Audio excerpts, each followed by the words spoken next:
Marwadi university మంచి భవిష్యత్తు కోసం తెలుగు విద్యార్థులు ఇష్టపడే యూనివర్సిటీ. కాల్ 9059052378 9059052379.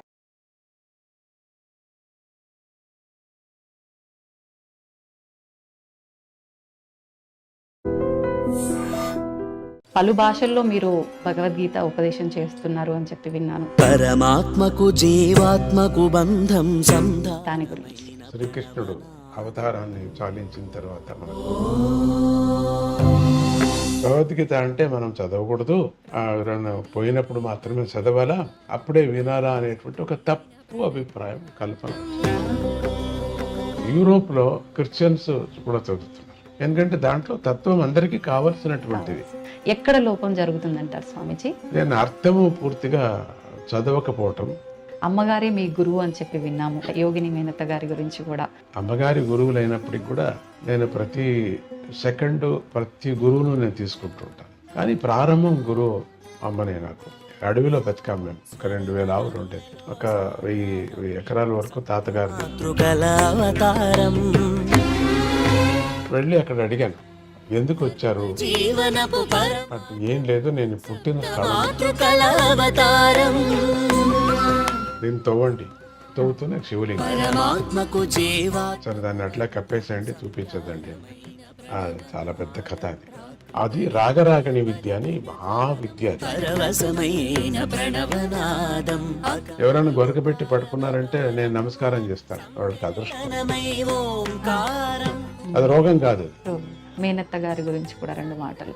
ఆవిడ సంగతి నేను ఏమని చెప్తాను. బ్రిటిష్ కాలంలో నాన్నగారికి పిచ్చి పట్టిపోయింది. పిచ్చి అంటే నిన్న కూడా ఏనుగు వచ్చిందని న్యూస్ ఇప్పుడు నాకు పొద్దుటూరులో ఆమె పరిపాలించారు. స్వామీజీ, సనాతన ధర్మం వేరు, వేద ధర్మం వేరా స్వామీజీ? అమ్మ, సనాతన ధర్మం అంటే వేద ధర్మమే సనాతన ధర్మం. పురాణాల్లో స్త్రీల ప్రాముఖ్యత ఏ రకంగా ఉంది? అయ్యో, స్త్రీలకే ఎక్కువ ఉంది అని చెప్పచ్చు. మైత్రేయ ఎవరు, గార్గే ఎవరు, వీళ్ళంతా స్త్రీలే కదా. స్త్రీలు ఖండితం ఉంది. స్వామీజీ, మీకెందుకు తెలుగు రాష్ట్రాల్లో స్వామి వారిని ఇక్కడ ప్రతిష్ఠించాలని అదే అనిపించింది? హిమాలయాల్లో నేను ఆ గణపతి ఇక్కడ కనపడ్డాడు. చావు అనగానే భయపడిపోతూ ఉంటారు, దీని గురించి ఏం చెప్తారు స్వామీజీ? చచ్చేవాడిని అడిగితే బాగుంటుంది, కానీ వాడు వచ్చి చెప్పడు కదా. వచ్చేంత యముడు కనపడతారు, వాడు దూతలు కనపడతారు, అందుకని భయం. నిజంగా భగవంతుడి విషయంలో చూపించే భక్తి ఏ రకంగా ఉండాలి స్వామీజీ? భక్తి అంటే సమర్పణ భావం, రెండవ థాట్స్ లేనటువంటిది. మళ్ళీ జన్మ రాకుండా ఉండాలి అనంటే ఒక వ్యక్తి చేయాల్సిన కార్యం ఏంటి? గురువు చెప్పినట్టు వేదాంత వాక్యాన్ని వినాలా, ప్రాక్టీస్ చేయాలి. స్వామీజీ, మీ గురించి చెప్పాలి అంటే భక్తుల మాటల్లో మేము చాలా వరకు చాలా గొప్పగా విన్నాం. నిజంగా ఇదంతా ఎలా సాధ్యపడుతుంది స్వామీజీ? అది నీకు అమృతం ఎట్లా వచ్చింది అన్నట్టుగా ఉంది మీ మాట. నాకు ఎట్లా సాధ్యపడిందంటే వచ్చింది, అట్లా వచ్చేసింది. యువతకు మీరు ఒక మంచి సందేశం ఇవ్వాలి అంటే ఎటువంటి సందేశం ఇస్తారు? యువతకు చెప్పటం ఏంటంటే,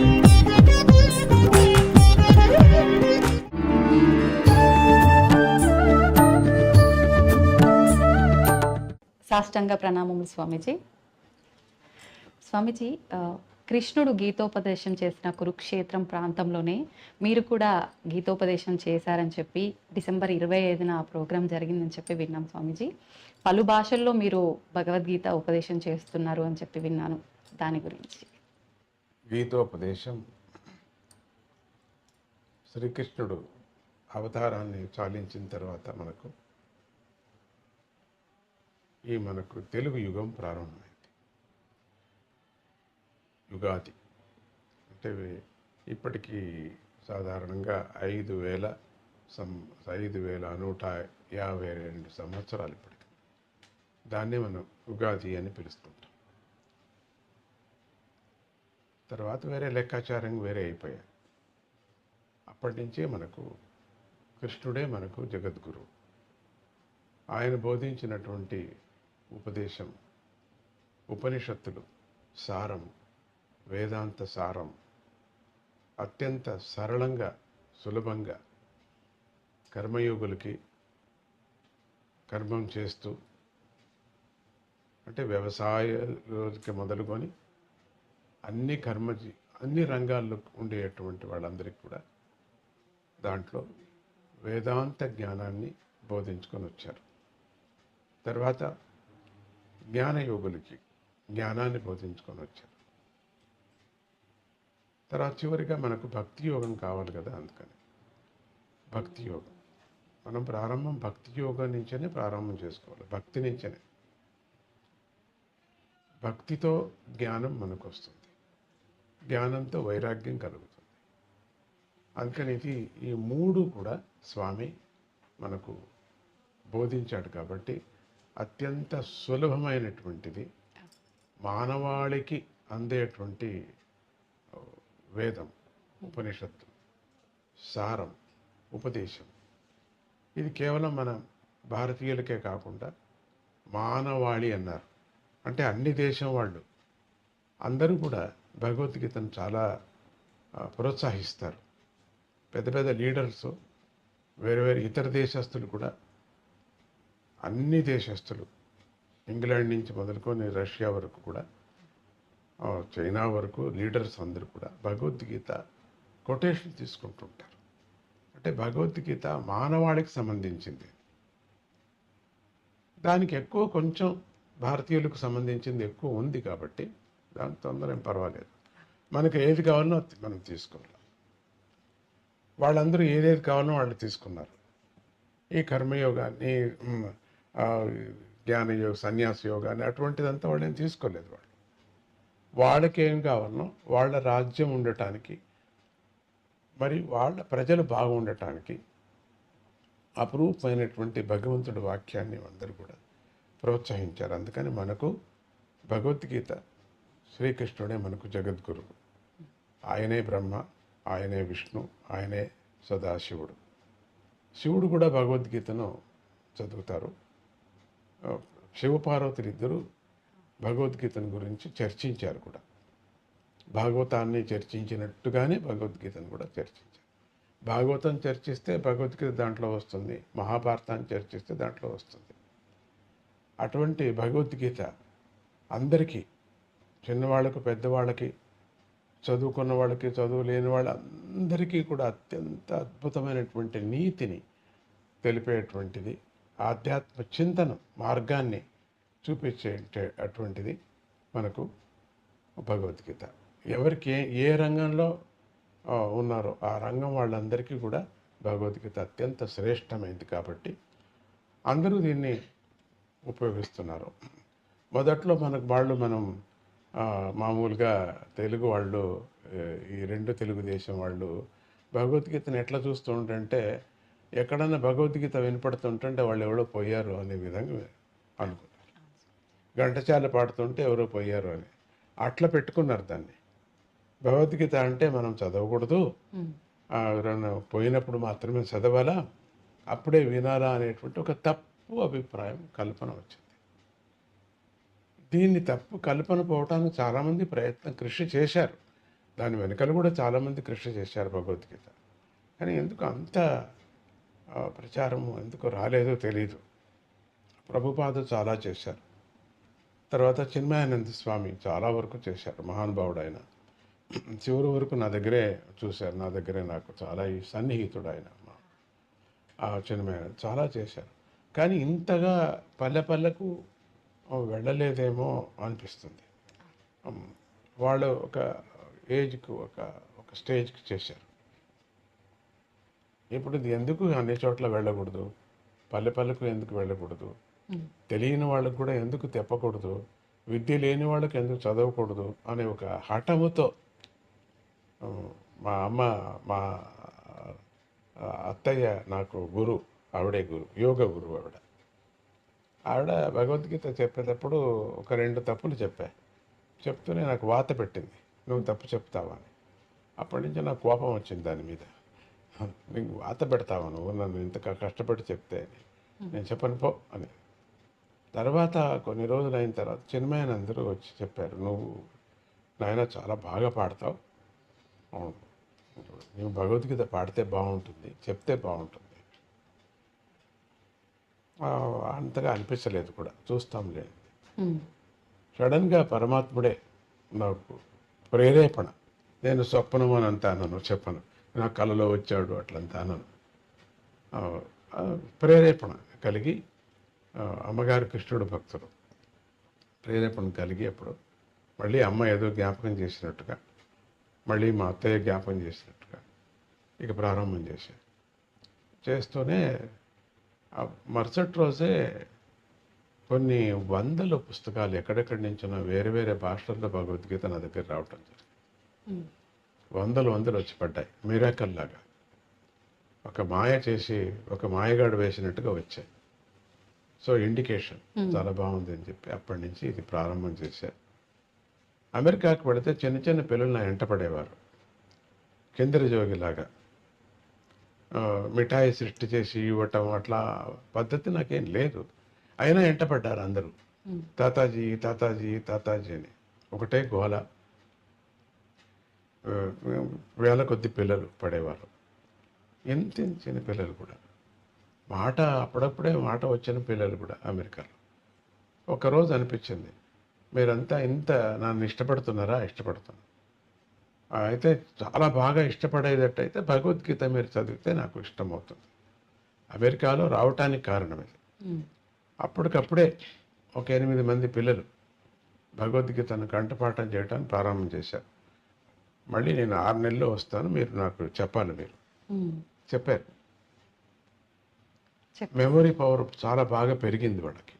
చదివిన తర్వాత ఒక 8 మంది పిల్లలకి ఒక ప్రయోగంలాగా జరిగింది ఇక్కడ డాలస్లో. ఆ, వాళ్ళ ఇంట్లో వాళ్ళకి మీ అబ్బాయి లేక అమ్మాయి ఇట్లా చదవదు, మార్క్స్ చాలా తక్కువ వచ్చాయి, మీరు ఈ స్కూల్ నుంచి మీరు తీసుకుపోండి అనే విధంగా వాళ్ళకి వచ్చింది. ఈ భగవద్గీత చదువుతూనే దాంట్లో బాగా వచ్చారు. అప్పుడు వాళ్ళు అడిగారు, ఏం చేశావు నువ్వు, ఏమిటి సమయం? అప్పుడు భగవద్గీత ఇక ప్రచారం అయిపోయింది. 8 మందికి 18,000, 40,000 ఇట్లా వచ్చేసారు. ఉమ్, ఒకటే మొత్తం మన తెలుగు వాళ్ళే కాకుండా ఇండియా నుంచి వెళ్ళినటువంటి తమిళియన్స్ కానీ, హిందీ వాళ్ళు కానీ, మరి అరబ్ వాళ్ళు కానీ, మలయాళీయన్స్ కానీ, వీళ్ళందరూ కూడా ప్రారంభం చేశారు.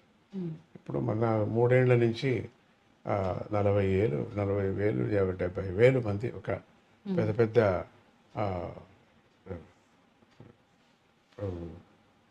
ఎరిన్ సెంటర్ అని చెప్పేసి ఒక అక్కడంతా మేము చేయటం ప్రారంభం చేసాం. స్టేడియంస్, పెద్ద పెద్ద స్టేడియంస్, మాకు చిన్న హాల్స్ పట్టలేదు. సో ఈ విధంగా వాళ్ళకి పూర్తిగా గోల్డ్ మెడలు అట్లంతా ఆ విధంగా చేయటం జరిగింది. కురుక్షేత్రంలో ఎవరెవరు చేస్తారో కురుక్షేత్రంలో తీసుకోవడం. ఎవరో నమ్మరు, ఆయన నమ్మాల్సి వస్తుంది. స్కూలుకు కూడా వెళ్ళినటువంటి వాళ్ళు సంస్కృతంలో స్పష్టంగా భగవద్గీత చదువుతారు. స్కూల్కే వెళ్ళలేదు వాళ్ళు, ఏమి ఓనామాలు ఏమీ తెలియదు వాళ్ళకి, వాళ్ళు చదివారు. రెండవది ఈ మురికి పని చేసేటువంటి వాళ్ళు కూడా చదువుతున్నారు. అంటే ఇంకా మన వాళ్ళు ఎట్లా ఉండొచ్చు చెప్పండి, సిగ్గు అవుతుంది మన వాళ్ళకి కూడా. అట్లా ప్రతి ఇంట్లో కూడా భగవద్గీత. మొన్న లాస్ట్ టైం నేను ఫ్యామిలీ మెంబర్స్గా తీసుకువెళ్ళాను. తల్లి, తండ్రి, పిల్లలు, కుటుంబం, వాళ్ళ ఇంట్లో పిల్లలు, వాళ్ళ నాన్న, అమ్మ కూడా. అట్లా విచిత్రం. అందులో ప్రత్యేకించి డాక్టర్ ఫ్యామిలీస్ కూడా చాలా ఉన్నాయని చెప్పి విన్నాను. ఎక్కువ ఉన్నారు, వాళ్ళే ఎక్కువ ఉన్నారని చెప్పచ్చు. వాళ్ళకి ఏదో ఒక మనస్సులో సంతోషాన్ని కల్పించేటువంటిది. మంచి వ్యాపారస్తులు కూడా దీంట్లో ఉన్నారు, డాక్టర్సే ఎక్కువ ఉన్నారు చెప్పచ్చు. అట్లా ఫ్యామిలీ వాళ్ళంతా కురుక్షేత్రానికి తీసుకువెళ్ళారు. 3వ పర్యం 4వ పర్యం కురుక్షేత్రానికి వెళుతుంటది. అది వీళ్ళకి ఒక ప్రమోట్ లాగా, కురుక్షేత్రం నాతో 3 రోజులు మీరు ఉండగలరు అంటే వాళ్ళకి కంఠపాఠం చేయటం. ఎవరికి క్లాస్లో సరిగా ఉన్నారు లేదు, ముద్దుగా ఉన్నారు అన్న పిల్లలకి భగవద్గీత చెప్పిస్తే అటు భగవద్గీత వస్తుంది, అటు వాళ్ళ ఇంట్లో మంచి కార్యక్రమం జరిగినట్టు ఉంటుంది. రెండోది వాళ్ళ ఇండ్లలో సైకలాజికల్గా ఇప్పుడు చూస్తే గమనిస్తే కష్టాలన్నీ పోయినట్టుగా ఉన్నాయి, అందరికీ ఉన్నాయి కష్టాలు, ఎక్కడికి పోవు కదా అవి. అవును. అయినా దాన్ని కేర్ చేయకోకుండా బతుకుతున్నారు, సంతోషంగా ఉన్నారు, హ్యాపీగా ఉన్నారు, నందగోకులం లాగా ఉన్నారు. అట్లా ఇండియాలో కూడా అన్ని చోట్ల తయారవుతున్నాయి. ఇండియాలో కూడా ప్రతి పల్లెలో కూడా మేము ఈ కార్యక్రమం చేస్తున్నాం. ఇది భగవద్గీత క్రాంతి లాగా ఇప్పుడు జరుగుతున్నది, ఇంకా ఎక్కువ అవుతున్నది. ఒక టీచరు ఒక పద్ధతి మేము పెట్టుకున్నాం. ఒక టీచర్ ఒక 10 మందికి పిల్లలకి చెప్పాలి, వాళ్ళలో గోల్డ్ మెడల్ తీసుకుంటే ఆ 10 మందికి ఇంకొక 10 మందికి చెప్పాలి. సో 1 to 1 అట్లా ఇంటింటికి భగవద్గీత లాగా. దీంట్లో ఇంకొక తమాషా అంటే అరేబియన్స్ కూడా చదువుతున్నారు, ముస్లిం కంట్రీలో కూడా చదువుతున్నారు, అరేబియన్స్ చదువుతున్నారు, యూరోప్లో క్రిస్టియన్స్ కూడా చదువుతున్నారు. అది కూర్చొని వాళ్ళు చదువుతుంటే, వాళ్ళంతా తెల్లవాళ్ళు చదువుతుంటే ఎంత ఆనందమో. పరమాత్ముడు అందరికీ కావాలా, ఎందుకంటే దాంట్లో తత్వం అందరికీ కావలసినటువంటిది. కొన్ని భాగాలు ఏదో ఇక్కడ ఉండే వాళ్ళకి మాత్రం ఉంది, కానీ అన్ని భాగాలు భగవంతుడికి, అవి మన మనుషులు కావలసినటువంటిది. అది భగవద్గీత యొక్క క్రాంతి, భగవద్గీత యొక్క యజ్ఞం. అది దాని గురించి ఎంతైనా నేను చెప్పగలను. అట్లా సంతోషంతో అన్ని చోట్ల ఈ భగవద్గీత ప్రచారంగా వాళ్ళకే మంచిది, జీవనానికి చాలా మంచిది. స్వతహా శక్తి వాళ్ళకు వస్తుంది, ఎవరిని ఏం అడగాల్సిన పని లేదు. అందరికీ మానసికంగా వ్యాధులు, శారీరకంగా ఉంటుంది కదా, మర్చిపోతారు. శారీరకంగానూ మర్చిపోతారు, మానసికంగానూ మర్చిపోతారు. అది కదా కావాల్సింది మనకు. అది భగవద్గీత యొక్క మహిమ. స్వామీజీ, ఇందాక మీరు అన్నట్టుగా భగవద్గీత ఇంత ప్రచారం చేస్తున్నాము, అసలు చదువు రాని వాళ్ళు కూడా చదువుతున్నారు, నిజంగా ఇదంతా గొప్ప విషయము.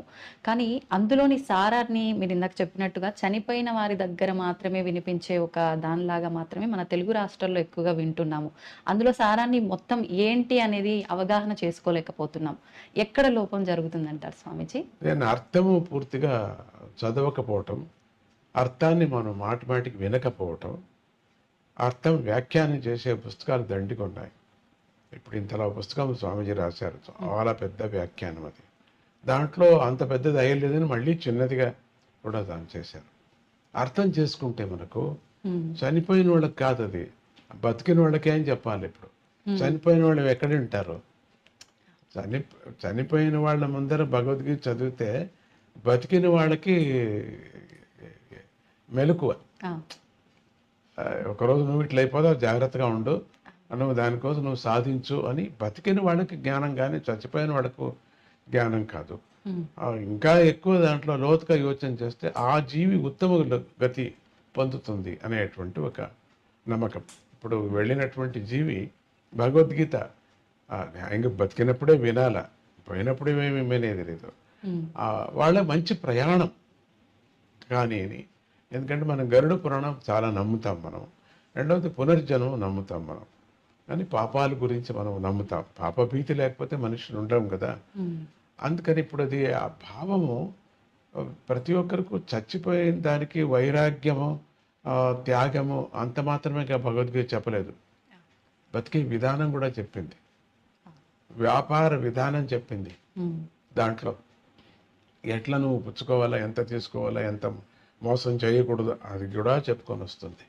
కాబట్టి ఒక ఇల్లాలు ఎట్లా ఉండాలా, ఒక సంసారం ఎట్లా ఉండాలా వ్యాఖ్యానంలో పూర్తిగా మహాభారతం ఏం చెప్పిందో, మహాభారతంలో సారం అంతా కూడా ఆధ్యాత్మిక సారము, వ్యవహారిక సారం అంతా భగవద్గీతలో చెప్పింది.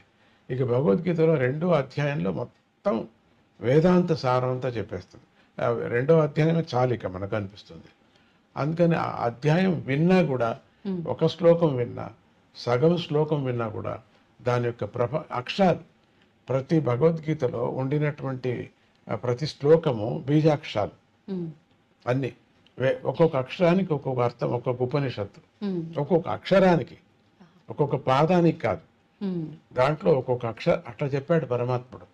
భగవంతుడే దిగి వచ్చి భగవంతుడే బోధించాడు. భగవత్ స్వరూపము మనమంతా సన్యాసులంతా భగవత్ స్వరూపమే అంటున్నాం కాదు అని అంతగా నమ్మటం లేదు మనం. కానీ భగవంతుడే వచ్చాడు, భగవంతుడు అనటానికి విశ్వరూపం చూపించాడు కాబట్టి భగవంతుడు అన్నాం. అంతవరకు భగవంతుడు అర్జునుడు కూడా అనలేదు. దగ్గర ఉండే అర్జునుడు బావా ఏ వరే పరే అన్నాడు. విశ్వరూపం చూపించిన తర్వాత ఆయన దగ్గరికి వెళ్ళటానికి భయపడ్డాడు. తర్వాత అంతవరకు దగ్గర ఉండినటువంటి వాడు యుద్ధం అయిపోయిన తర్వాత, రాజ్యం దొరికిన తర్వాత ద్వారకాకి వెళ్ళిపోయాడు. అర్జునుడు చూడాలన్నా కూడా కాలేదు. ద్వారకాకి వెళ్ళాడు, 3 రోజులు కాచుకున్నాడు లోపలికి వెళ్ళాలంటే. అప్పుడు అర్జునుడికి అనిపించింది రియలైజేషన్, మన దగ్గర ఉండేంత వరకు పదార్థాలు తెలియదు మనకు, దూరం వెళ్ళిపోయిన తర్వాత మనకు తెలుస్తుంది, అర్రే ఎంత పని చేశాంరా మనం అనిపిస్తుంది అని అర్జునుడికి మనకు నేర్పించడానికి అర్జునుడిని పావుగా చేసుకున్నాడు. అర్జునుడికి చెప్పాడంటే మనకు చెప్పినట్టు, అక్కడ అందరికీ వినిపించింది కదా, అందరికీ చెప్పి ఆయన మాయా రూపం మనకు అనిపిస్తుంది. ఎవరో ఒక క్వశ్చన్ అడిగారు, ఇంత పెద్ద మాయా చేసేవాడు పాండవుల్నే రక్షించుకొని వచ్చాడు, చాలా బాగుంది, ధార్మికంగా ఉన్నారు వాళ్ళు, సత్యవంతులు, వాళ్ళకి రక్షించాల్సిందే, కథ అట్లా ఉంది. స్వామి మనసు చేసింటే ఈ కౌరవులు అంత పెద్ద అక్షోణిని అంత వివరణ చేశారు కదా, అట్లా ఒక్కపారు అట్లానంటే వాళ్ళ మనసు అంతా మారిపోవు కదా అని ఎవరో ఒకరు అడిగారు. వాళ్ళందరినీ సాత్వికులుగా చేసేసుకోవచ్చు కదా, ఒక్కపారి ఎందుకు చేయలేదు అని ఒక ప్రశ్న అడిగారు. కౌరవులు నిజంగా అదృష్టవంతులు, ఆయన కంటెదురుగా మోక్షాన్ని పొందారు, పాండవులు పొందలే. పాండవులు స్వామి లేనప్పుడు పొందారు, వీళ్ళు స్వామి ఎదురుగా పొందారు కౌరవులు. ఎందుకని తనలో చేర్చుకున్నాడు. ఎవరో అడిగారు, అమ్మవారికి ఎందుకు పుర్రెలంతా హారంగా ఉంటుంది, ఏంటి ఇది బాగలేదు కదా, కాళికామ్మ చూస్తే నమస్కారం చేయబుద్ధి పుట్టదు, నువ్వు ఇంగ్లీష్ వాడు అడిగాడు. అయ్యో మూర్ఖుడా, అది కాదు, వీళ్ళందరూ కూడా అమ్మవారి యొక్క పుత్రులు. దుర్మార్గం వచ్చింది వాళ్ళకి, సత్వగుణం మారిపోయి వాళ్ళకి రజోగుణం వచ్చి తమో గుణంతో నాశనం అయిపోయారు. అటువంటి శరీరాలు వాళ్ళు అనుభవించిపోయారు. కానీ ఇక్కడ అమ్మ పేగు కదా, అందుకని వాళ్ళందరినీ పొర్రెలు వేసుకుంది, ప్రేమగా వేసుకుంది. శివుడు కూడా విభూతిని పూసుకున్నాడంటే తన భక్తులు, తన కొడుకులు, తన వాడు భస్మమైంది, భస్మాన్ని వేసుకున్నాడు, అంతేగాని తిక్క కాదు. స్వామిజీ, ఎలాగూ అమ్మగారి ప్రస్తావన వచ్చింది కాబట్టి అమ్మగారే మీ గురువు అని చెప్పి విన్నాము. ఇందాక మీరు కూడా చెప్పడం జరిగింది మేనత్త, యోగిని మేనత్త గారి గురించి కూడా, వాళ్ళ గురించి మీ మాటల్లో ఒక 2 మాటలు. అమ్మగారి గురువులైనప్పటికి కూడా నేను ప్రతి గురువును నేను తీసుకుంటుంటాను. దత్తాత్రేయుని ఇప్పుడు 24 గురువులు ఆయన ఎట్లా తీసుకున్నారో నేను అంతకన్నా ఎక్కువ తీసుకున్నాను. నాది లెక్క ఎక్కువ అయిపోయింది. కానీ ప్రారంభం గురువు అమ్మనే నాకు, సంగీతంలో కానీ జ్ఞానంలో కానీ, మరి ఎట్లా బతకాలనేది కానీ. అడవిలో బతికాం మేము, మాకు ఇది ఏది తెలీదు, కరెంటు కూడా మాకు తెలియదు అప్పట్లో. 5 ఏళ్ళ వరకు నాకేం తెలియదు, కరెంటు ఏమీ తెలియదు నాకు, ఏ మిక్సీ కరెంటు ఏమీ తెలియదు. అంతా అన్ని చేతిలోనే చేసుకొని, అన్ని ఆవులు, ఒక 2000 ఆవులు ఉండేది, ఒక 1000 ఎకరాల వరకు తాతగారిది, అన్నీ అడవి అంతా తానే తీసేసుకొని చేసేసాడు. అట్లా బతికాం. అక్కడే నేను పుట్టింది కూడా, బ్రహ్మకుండంలో పుట్టాను. 3 నదులు చేరుతాయి, అక్కడే అమ్మ ధ్యానం చేసేది. ఆ ధ్యానంలో నేను పుట్టాను అంట. అప్పుడు ఈ ట్రైబల్స్ తీసుకువెళ్ళిపోయారు ఆ శిశువు నీళ్ళలో పడిన తర్వాత, నీళ్ళలో కొట్టుకొని పోతూ ఉంటాయి. అమ్మకు జ్ఞానం లేదు. అప్పుడు అమ్మమ్మ గారు వెళ్ళి ఎవరో చెప్పారు, ఇట్లా మీ శిశువుని తీసుకుపోతున్నారు, మీ మనవుడు అది అమ్మకే పుట్టింది అట్లా ఎవరు చూసారే ఉంటావు, చూసిన వాళ్ళు దేవతలే ఉండొచ్చు.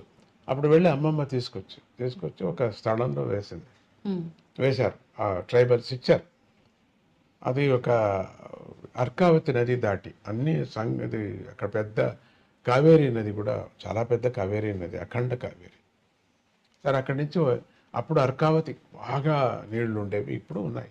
అక్కడి నుంచి తీసుకొచ్చి ఒక భూమి వాళ్ళు ఉండినటువంటి స్థానం దగ్గర వేశారట. ఇది అయిన తర్వాత 21 సంవత్సరాలు అయిన తర్వాత నేను చూడాలనిపించింది నాకు ఆ భూమిని, నేను పుట్టిన స్థలం చూడాలనిపించింది. భక్తులంతా ఒత్తిడి, మీ స్థలం చూపించండి, మీరు పుట్టిన స్థలం, వద్దు అన్న వినలేదు. సరే ఇటువంటి వాళ్ళు ఉంటారు కదా, అటువంటి వాళ్ళు, సరే వెళదాం. వెళ్ళి అక్కడ అడిగాను, ఇక్కడ దేవర్సి గౌడరు అని చెప్పి, గౌడ అని అక్కడ ఆయన తీసుకుంటుంటాడు, బాగా వయసు అయింటుంది. అడుగుతూనే అంతా మీ తాతగారితో ఇదంతా మేము తీసుకున్నాము, చాలా సంతోషం. మనవుడు వచ్చారు, మీరు చాలా సంతోషం. నువ్వైనా వచ్చావు, మాకు సంతోషం అయిపోయింది. నాకు అవసాన కాలం అయిపోతున్నది. ఎందుకు వచ్చారు అంటే ఏం లేదు, నేను పుట్టిన స్థలము అది చూసి అక్కడ ఒక స్తూపం కట్టాలా అని, ఒక పెద్ద స్తూపం కట్టాలని భక్తులు అపేక్ష పడుతున్నారు. ఓహో, నాకు ఇవ్వు కొంచెం ఒక 40 అడుగులు మాదిరిగా ఉంటాయి. అంతే కదా, మీరు పుట్టిన స్థలం చూపిస్తారా? తీసుకువెళ్ళండి. అట్లా తిప్పారు, తీసుకువెళ్తే ఇక్కడ వేశారు. ఫస్ట్ శరీరం పడింది ఇక్కడ భూమి మీద, ఇక్కడ అని పడిందని ఎట్లా చెప్తారు? మీకు తెలియదు కదా, శిశువు కదా. ఇక్కడ అని ఎందుకు చెప్తున్నారు? మీ పక్కలో ఎవరు లేరు కదా, ముసలవాళ్ళు చూసిన వాళ్ళు లేదు. ఇక్కడే దీన్ని తవ్వుతూనే శివలింగం, ఒక చిన్న ఆలయం లాగా శివలింగం. సరే, దాన్ని అట్లా కప్పేసేయండి, చూపించదండి అని చెప్పి ఆ లింగం మాత్రం పైకి తీసి అక్కడ ప్రతిష్ఠ చేయటం జరిగింది. దత్తాత్రేయుని ప్రతిష్ఠ చేయటం జరిగింది. నాకు కొంచెమే చాలు అన్న, ఒక 1/2 ఎకరా అంత చాలదు మీకు, 5 ఎకరాలు ఇస్తా మీకు అన్నాడు. ఇది మీ భక్తులను చూసి మీకు చాలదు, ఇదంతా చాలు. సరే, అట్లే చేయను. తర్వాత పిల్లలకు కూడా వాళ్ళకి వైరాగ్యం పుట్టి వాళ్ళు కూడా ఇచ్చేస్తారు. చాలా పెద్ద ఏరియా అయింది, బాగుంది. అక్కడ మంచి మెడిటేషన్ కూడా చాలా. ఆ అమ్మ నన్ను ఎప్పుడు కూడా తీసుకువెళుతూ ఒక వృక్షం కిందకి, ఆవిడ దత్త ఉపాసకురాలు, దత్తాత్రేయుడు యొక్క ఆ దత్తుడినే ఎప్పుడు కొలుచుకుంటూ ఉండేది. ఫకీర్ సాఫీ అని చెప్పేసి ఒక ఆయన 150 ఏండ్లు, ఆయనకి 120 నుంచి 150 ఏండ్లు అతనికి. ఆయనే కాచుకున్నారు వచ్చి. ఆ తాతగారు చెప్పారు, నువ్వు ఎందుకున్నాయా ముసలివాడు అంటే, నా గురువు పుడతాడు, నేను చూసుకొని వెళ్ళిపోతాను. ఎవరికి పుడతారు? కొనా కూతురుకు పుడుతుంది. పెండ్లే కాలేదు, పెండ్లి అవుతుంది, పుడతాడు, చూసుకొని వెళ్తాడు. పెండ్లి కావటం జరిగింది. యాత్రకు వచ్చిన వాడు పెళ్లి చేసేసారు నాన్నగారిని. చాలా పెద్ద కథ అది, చాలా పెద్ద కథ. ఆ పెళ్లి యాత్రకు వచ్చిన వాడిని చేయటం జరిగింది. ఆయన పుట్టడం 5 ఏండ్లు అయిన తర్వాత, 5 ఏండ్ల వరకు పుట్టలేదు, కాచుకునే ఉన్నాడు. అయిన తర్వాత పుట్టడం జరిగింది. పుడుతూనే నమస్కారం చేసుకుని వెళ్ళిపోయాడు. ఎక్కడికి పోయాడో ఎవరికి తెలియదు. ఆ ఫకీర్ ఆయన గుర్తుగా ఇల్లు కూడా మేము అట్లే కట్టాం, ఆయన గుర్తుగా ఉండని అని చెప్పేసి. అమ్మగారు నన్ను ఎత్తుకొని అక్కడంతా సంగీత ప్రియ, చాలా సంగీతం, వీణంతా వాయించింది. ఆ సంగీతం నాకు అబ్బింది. రెండవది ఆ పక్షులు చూపించేది. ఆ చెట్టు ఇప్పటికీ అక్కడే పక్షులు వస్తూ ఉంటాయి. ఆ చెట్లు లేవు, అంత పెద్దగా ఉన్నాయి, అయినా దాంట్లో ఇప్పటికీ అక్కడ వస్తుంటాయి. రాత్రిపూట కొన్ని వేల పక్షులు వస్తాయి అక్కడికి. ఆ పక్షుల యొక్క రవం వినటం, దాని యొక్క స్వరం వినటం, ఇట్లా చూపిస్తూ తర్వాత పొలానికి తీసుకువెళ్ళేది దిన్నం. చూడు రాగులు ఎంత బాగున్నాయో, ఇక్కడ నేను వీణ వాయించాను, రాగులు వచ్చాయి చూడు బాగా, చూడు ఇక్కడ వీణ వాయించాను, ఆవులన్నీ మంచి పాలిస్తున్నాయి చూడు, చూడు పండ్లు ఎంత బాగున్నాయో, అకాలమైన పండ్లు, మామిడి పండ్లు అకాలం, మామిడి పండ్లు చూడు ఎంత బాగున్నాయి, ఎంత రుచిగా ఉన్నాయో చూడు. అకాలం చింతకాయలు, పెద్ద చింత చెట్టు ఉండేది అక్కడ, 5-6 చింత చెట్టు. అన్ని సంగీతంలో అవుతుంది నాన్న అని చెప్పి. సంగీతం మీద మీరు అమ్మ ఆ రాగులు, మరి వరి కూడా ఉండేది, వరి, తర్వాత ఈ చింత చెట్లు, మామిడి పండ్లు, పూలు చెట్లు కూడా దండిగా ఉంటాయి, పూలు, ఇవన్నీ చాలా ఎంత బాగున్నాయమ్మా. దీన్ని మనుషుల మీద ఎందుకు ప్రయోగం చేయకూడదు? నాకు 5 ఏండ్లు అంతే, 4.5 ఏండ్లు. మాటలు అంతే, వచ్చిపోయే మాటలు. నువ్వు చెయ్యి అన్నారు, నీకు అది అబ్బుతుంది అన్నారు, అంతే. అది ఉపదేశం, నీకు అబ్బుతుంది, నువ్వు చెయ్యి అన్నారు. మనం ఎందుకు మనుషుల మీద చేయకూడదు? ఈ చెట్ల మీద, ఆవుల మీద చేసే బదులు మనుషుల మీద కూడా ఎందుకు చేయకూడదు? మంచి బాగవుతుంది కదా వాళ్ళకి, చేయవచ్చు. అది రాగరాగణి విద్య అని మహావిద్య అది. అది దీంట్లో చిదంబరంలో ఒక లైబ్రరీ, కుంభకోణం లైబ్రరీలో ఆ పుస్తకం ఇప్పుడు అంతా మాయమైపోయింది. అది తాళాపత్ర గ్రంథంలో ఉండేటువంటి రాగరాగణి విద్య. ఆ విద్యని ఎట్లనో అమ్మకి తెలుసు, ఎందుకంటే వాళ్ళ తాత ముత్తాత వాళ్ళంతా అక్కడి నుంచి వచ్చిన వాళ్ళు. అది చెప్పుకొచ్చిందమ్మ. రాగరాగణి విద్య నోటుతో రాయటం ఏమీ లేదు, భాగవతం అంతా రాసింది, పుస్తకంలో రాసుకుంది తన కన్నడం లాంగ్వేజ్లో. ఆ రాగరాగణి విద్య నోటుతో చెప్పింది నాకు. 5 ఏళ్లకు ఏమి పోయి ఉంటుంది బుర్రలో తెలియదు, అంత ఎంత పోయిందో అంత. సో అందుకని ఆ రాగరాగణి విద్య అబ్బటము అప్పుడే దీన్ని చేయటం. మరి ఈ పక్షులు యొక్క స్నేహం నాకు రావటం అక్కడ, ఎందుకంటే గగన చరాలు అయిన తర్వాత మనుషులు అవుతారు. అందుకని ఉత్తమ మనుషులు కావాలా అనే ఒక దృష్టితో పక్షులకు ఆహారం పెట్టండి అంటుంటా. మన కుటుంబంలోనే పుడతారు వాళ్ళు. మనం ఏమైనా మంచి ఆహారం పుడితే మంచి పిల్లకాయ పుడతాడు, మంచి పిల్లగా పుడుతుంది, మన ఇంట్లోనే పుడుతుంది. మన బంధువులుగా ఒక పక్షిని చూసామంటే మనం అది బంధువుగా పుడుతుంది. ఇది నియమం ఇది. ఒక కాకిని చూస్తే, ఒక గద్దం చూస్తే మన దగ్గర పుడుతుంది, అది మన వంశంలో పుడుతుంది, అది తప్పదు. అది అంటే రుణానుబంధ రూపేణ అని చెప్పి అంటారు కదా స్వామీజీ, ఇది దాని కిందకే వర్తిస్తుంది. అదే ఆ దృష్టి దోషం మీద దృష్టి పాతం అంటారు దాన్ని. దృష్టిపాతం మీద వచ్చేస్తుంది అది. అది రుణమనే. గాడిది కూడా మన ఇంట్లో పుట్టచ్చు, అది వేరే. కానీ ఇది ఎక్కువ అక్కడి నుంచి తక్షణం పుట్టేది పక్షి నుంచి మనిషి పుడతాడు. సో మనం ఎప్పుడు ఆహారం వేస్తున్నాం మన ఇంట్లోనే పుడుతుంది, మంచిగా పుడుతుంది. ఒకవేళ వేరే చోట పుట్టినా పర్వాలేదు, మనకు దాని ప్రశ్న వద్దు. మంచిగా పుట్టని, మంచిగా ప్రజలు కానీ అనే దృష్టితో పక్షులను సాకమని చెప్తున్నారు. నాదాన్ని వినండి, సూదింగ్ నాదం. రాత్రిపూట పడుకునేటప్పుడు మంచి నాదం వింటే హాయిగా నిద్ర వస్తుంది.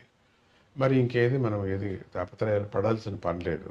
నిద్ర మంచిగా ఉంటే పొద్దున బాగా మనం మాట్లాడతాం, లేకపోతే తిక్కగా ఉంటుంది. 2 రోజులు నిద్ర రాకపోతే మనిషిని మనం మాట్లాడించడానికి అయ్యలేదు, బుద్ధి చెడిపోతుంది. అది పరమాత్ముడు ఇచ్చినటువంటి గిఫ్ట్. ఎవరైనా గొరకబెట్టి పడుకున్నారంటే నేను నమస్కారం చేస్తాను, వాళ్ళకి అదృష్టం. గొరక పెడుతున్నాడని తిట్టాను నేను, వాళ్ళ యోగం అది అని. వాళ్ళ యోగం, లేకపోతే అట్లా రాదు వాళ్ళకి. అది అంత గొరక పెట్టి నిద్ర అనేది ఎవరికి కష్టం వచ్చేది. అట్లా గాఢ నిద్రపోతున్నారంటే ఎంతో అదృష్టము చేసుకున్నారు కాబట్టి అది రోగం కాదు. అది కొద్దిగా ఉండవచ్చు ముక్కులో, కానీ రోగం కాదు. స్వామిజీ, మేనత్త గారి గురించి కూడా 2 మాటలు. అమ్మా, మేనత్త గారి గురించి కూడా 2 మాటలు. మేనత్త గారు యోగా వాటికి చాలా ఇష్టమైంది. రెండోది భగవద్గీత, యోగం, ఉపనిషత్తులు అంతా చెప్పుకునేది. ఆవిడ సంగతి నేను ఏమని చెబుతా. బ్రిటిష్ కాలంలో ఆవిడ అంటే మా మేనమామ గారు బ్రిటిష్ కాలంలో ఆయన ఈ సోడాలు కనిపెట్టేవారు. సోడా అంటే నీళ్లలో గ్యాస్ వేసి సోడా, అది ఇప్పుడు కనపడదులేండి, ఇప్పుడు లేదు అది. ఆ మిషన్ పెట్టుకొని చేసేవారు. దాని నుంచి బ్రిటిష్ వాళ్ళకు దగ్గర అయిపోయాడు. అప్పుడు అది ఆయన మళ్ళీ తెనాలిలో వచ్చి మన తెలుగు రాష్ట్రానికి వచ్చారు. ఆయన ఇక్కడ వచ్చి ఉన్నారని ప్రతీతి. తర్వాత దాని మూలం నేను ఎతకలేదు. ఆ అత్తగారు అంటే మా నాన్నగారి యొక్క అక్కగారు. ఆవిడ స్వామీజీ మా నాన్నగారు యొక్క మొదటి భార్య పోయిన తర్వాత నాన్నగారికి పిచ్చి పట్టిపోయింది. పిచ్చి అంటే ఆయన పూజ చేసేవారు, ఉపాసకుడు, నరసింహస్వామి ఉపాసకుడు. దినము శాలిగ్రామానికి నైవేద్యం తెచ్చిపెట్టేవాళ్ళు ఎవరు లేరే అని అట్లా అయిపోయింది మనసు. అప్పటి నుంచి అన్నీ వదిలేశారు వాళ్ళు. ఒక అర్చకత్వం కూడా చేసేవారు. వేదాంతినే, వేదం నేర్చుకొని పల్లెల్లో ఎవరు పురోహితులు లేరని పల్లెకి వెళ్ళి పెళ్ళిళ్ళు చేయించటము, గృహప్రవేశాలు చేయించటము, దాంట్లో వచ్చిన ధనాన్నంతా దానం చేసుకొని రావటం ఇట్లా గుర్రం మీద. అమ్మగారు ఒకటి లోపలికి తీసుకురావటానికి, దానం తీసుకురావటానికి వీల్లేదు, అంతా ఇచ్చేసి రావాలా, స్నానం చేసుకొని రావాలా. అమ్మ అట్లా ఆ నియమం. పొలం ఉండేది, పొలం వచ్చేది బాగా. సరే, ఆ అత్తగారికి ఇట్లా అయిపోయిందే, పెద్ద భార్య పోయినప్పుడు తమ్ముడికి అని యాత్రలు చేయించింది అన్ని చోట్ల. మా నాన్నగారిని యాత్ర చేస్తూ బెంగళూరుకి వచ్చినప్పుడు బెంగళూరులో ఎవరో చెప్పారు, ఇక్కడ ఒక సంగమ క్షేత్రం ఉన్నది, అక్కడికి వెళితే మీ ఆయనకి మీ తమ్ముడికి పెళ్లి అవుతుంది, ఆ. పిల్లలు పుడతారు, ఇట్లా అంతా ఒక గణపతి, నీ పేరేంటి, నా గణపతి నా పేరు అని చెప్పి వెళ్ళిపోయాడు. ఫస్ట్ బస్సు బెంగళూరు నుంచి అక్కడికి వెళ్ళటం, అదే మొదటి బస్సు. ఆ మొదటి బస్సులో వీళ్ళిద్దరు కూర్చున్నారట. ఈ పిచ్చి బ్రాహ్మడు అత్తగారు ఎదురు కూర్చున్నారు. వెళ్ళారు. వెళుతూనే ఆ బస్సు వాడు చెప్పారట, ఇక్కడ ఫస్ట్ టైం వస్తున్నాం మేము, కొద్దిసేపే ఆగేది, తొందరగా వచ్చేసేయండి అని. లేదు, స్నానం చేసుకొని వస్తామని. ఈయనకి నీళ్లు చూస్తే ఎక్కడ చూసినా నీళ్ల పిచ్చి తాతగారికి. నేను తాత తాత అంటాను మా అన్నని. ఆయన స్నానానికి వెళ్ళాడు, ఇక జపానికి కూర్చున్నాడు. ఇంత పిచ్చి అయినా కూడా జపం అంతా అదంతా ఉంది, నిష్ట నియమం అంతా ఉంది. ఎంతసేపు అయినా రావటం లేదు, మాట్లాడుతున్నా రావటం లేదు. బస్సు వెళ్ళిపోయింది. ఇక అడవి, ఈ బస్సులు లేవు, ఎడ్లు బండ్లు లేవు, ఏమీ లేవు.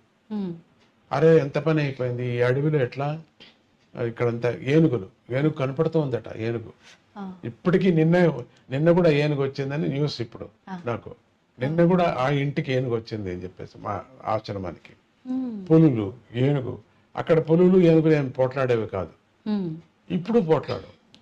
జింకలు అన్నీ వచ్చాయి. అక్కడ అదే స్నానం చేస్తూ బస్సు వెళ్ళిపోయింది. వెళ్ళిపోతున్నా ఏం చేయటం, ఏమీ లేదే ఇక్కడ, తీర్థం లేదు, తిండి లేదు, ఏమిట్రా ఇట్లా అయిపోయింది. అత్తగారికి చాలా కష్టమైంది. చూస్తే ఒక దీపం కనపడుతూ ఉండిందట. అదేం కొండలో దీపం కనపడుతుంది, చాలా దూరం కొండలో కనపడుతుంది అని ఎత్తుకుంటూ వెళ్ళారు. ఆ రోజు సాయంత్రం కలలో దత్తుడు కనపడి, ఈరోజు వచ్చేవాడిని నన్ను నాకు పెళ్లి చెయ్యి అని అమ్మ అనటం. ఆళ్ళ నాన్నగారికి అంటే మా తాతగారికి నాస్తికుడు. వచ్చి ఇక్కడికి ఎవరు రావడానికి వీల్లేదు, ఏ మగోడు ఉండటానికి వీల్లేదు. పని మనిషిని కూడా పంపించేశాడు. పంపించి అన్నీ బంద్ చేశాడు, గేట్ అన్ని బంద్ చేశాడు, రావటానికి వీల్లేదు. ఏది రాత్రి అయిపోతున్నది, ఏది ఎవరు రాలేదే అట్లా అని. వీళ్ళు ఈ అత్తగారు మా నాన్నగారు ఏం చేశారు, ఈ వెనక దొడ్డి నుంచి వెళ్ళారు లోపలికి. ఇంట్లో వెళ్ళిపోయారు. ఇంట్లో చూస్తే మగోడు, పిచ్చోడు. ఆ తాతగారికి ఆశ్చర్యమైంది, ఎక్కడి నుంచి మీరు ఎట్లా వచ్చారో అట్లా వెనక తట్టది తలిపోయలేదు, లోపలికి వచ్చాము. అదే మీరు బ్రాహ్మణులని తెలిసింది, ఈవిడికి తాపత్రయం, వీడికి బ్రాహ్మణులని తెలిసింది, మాకేదో ఒక అన్నం పెట్టండి అది వచ్చాం. మగవాడు వచ్చాడు కదా, రాత్రి లోపల వచ్చారు కదా మగవాడు, చూడండి. అప్పుడు తాతగారు అడిగారట, ఏంటి ఈయనకి ఇట్లా అయిపోయింది పిచ్చి, పెళ్లి చేస్తే మాత్రమే సరిపోతుందని చెప్పారు. పెళ్లి చేస్తే సరిపోతుంది, ఇది ఛాలెంజా? అవును ఛాలెంజ్. అయితే నా కూతుర్నిచ్చి పెళ్లి చేస్తాను, చూడండి సరిపోతుంది, ఆ క్షణమే సరిపోతుందని. అప్పటికప్పటికే పొద్దున్నే పెళ్లి చేసేసారు. సరిపోయింది పిచ్చి. మీరేమంటారు, మీ టీవీ ఏమంటుంది చెప్పండి? సరిపోయింది పిచ్చి, సరిపోయింది. షాక్ అవుతాం స్వామీజీ. అది మా మేనత్త గారి యొక్క కృషి. ఆవిడ కూడా కొంచెం చిన్న ఉపాసకురాలు. దాంతో వాళ్ళకి 5 ఏళ్ళు అయిన తర్వాత ఈ బాలకుడు పుట్టడం జరిగింది. మిమ్మల్ని అంతా చూడాలి కదా, నేను మంచి కర్మ నాకు ఉంది, అంత కావాలి. సో అట్లా మా మేనత్త గారి యొక్క తర్వాత ఆవిడ దగ్గరే నేను కొన్ని రోజులు పెరిగాను. మళ్ళీ చక్రం అంతా వేరే అయిపోయింది. పొద్దుటూరులో నేను పెరిగా. పొద్దుటూరులో ఎక్కడ పెరిగా, ఒక చిన్న ఆలయంలో, శివాలయంలో. ఇల్లు లేదు మాకు, శివాలయంలో స్టోర్ రూమ్ ఉంటుంది కదా, దాంట్లో పెరిగా. అక్కడ పెట్టుకుంది అమ్మ, అది మేనత్త గారు. మా అమ్మ పోయిన తర్వాత అక్కడ మధుకర భిక్ష చేశా. 8 ఏళ్ళకి వెళ్ళటం, 8 ఏళ్ళకి వెళ్ళి అన్నం తీసుకురావటం, దాన్ని తీసుకొచ్చి ముందు తట్టు, శివాలయం ముందు తట్టు ఉండిన కొంటివాడు గుడ్డివాడికి అంత పంచి ఇంత తినటం, స్కూల్కి పరిగెత్తడం. ఈవిడ మడుగు మాకు ఏమీ పెట్టేదే కాదు, చేసేదే కాదు, తనకు మాత్రం చేసుకోలేదు. భిక్ష మాత్రం మాకు అంతే. నా చెల్లెలు నా జతలో ఉండింది, వరలక్ష్మి ఇంత అని చెప్పేసి. అట్లా ఇంకొక పిల్లని చిక్కమ్మ గారు తీసుకువెళ్ళారు, మమ్మల్ని ఇద్దరిని వదిలేశారు. అందరూ బంధువులు ఎవరు ముట్టలేదు మమ్మల్ని. వరలక్ష్మి నాతోనే తీసుకువెళ్ళి, అత్తగారు పోయి నా దగ్గర ఉండండి, నేను ఆడపిల్లకి మాత్రం అన్నం పెడతాను, నీకు మాత్రం పెట్టను. నువ్వు మధుకర భిక్షకు వెళ్ళాల్సిందే. అప్పుడు ఒక 8 ఏండ్లు మధుకర భిక్ష. చాలా పెద్ద పెద్ద పండితులు వాళ్ళు. దాంట్లో ఒక ఆయన నాకు తెలుగు టీచర్, సోమసుందర శర్మ అని చెప్పేసి. అక్కడికి ఒక పెద్ద డాక్టర్ వీళ్ళంతా ఇంటికంతా వెళ్ళాను. అక్కడి నుంచి తీసుకురావటం అన్నాన్ని. సాయంత్రం పూట అంగడికి వెళ్ళి 4 అణాలు తీసుకొచ్చి ఫీజు లేని వాళ్ళకు ఫీజు కట్టడం. సో అత్తగారు నేర్పించారు, ఫీజు లేని వాళ్ళకు ఫీజు కట్టాలా, నువ్వు కుంటి వాళ్ళకు గుడ్డి వాళ్ళకు అన్నం పెట్టాలా, మిగిలితే నువ్వు తినాలా, మళ్ళీ స్నానం చేసుకొని స్కూల్కి వెళ్ళాలా, మళ్ళీ స్కూల్ నుంచి వచ్చి నువ్వు ఇట్లా 4 అణాలు వసూలు చేసుకోవాలా, అట్లా ఫీజు లేని వాళ్ళకి కట్టాలా, మున్సిపల్ స్కూల్లో చదవాలా. ఈ విధంగా మాకు పుస్తకాలు లేవు, ఏమీ లేవు, కరణం విశ్లేషణ పేపర్స్ మీద నువ్వు రాసుకోవాలా. సాయంత్రం పూట ఒక హోటల్కి వెళుతూ ఉంటే ఆయన సాధుప్పయ్య అని పిలిచేవారు నన్ను. సాధుప్పయ్య అని న్యూయారీ భవన్ హోటల్. అక్కడికి వెళ్ళి నన్ను పొద్దున్నే వెళ్ళి నన్ను దీంట్లో మీద గల్లా మీద కూర్చోబెట్టాడు. ఆ రోజంతా మంచి వ్యాపారం. నేను వెళ్ళని రోజు చాలా గౌలపడేవారు ఆయన. సాధుప్పయ్య వర్లే అంత. 2 హోటల్స్ ఉండేది. పొద్దుటూరు కథ అని చెప్తున్నాను. అక్కడ ఈ మేనత్ గారు వండినటువంటిది. అప్పుడే మేనత్ గారు నాకు భగవద్గీత, యోగము,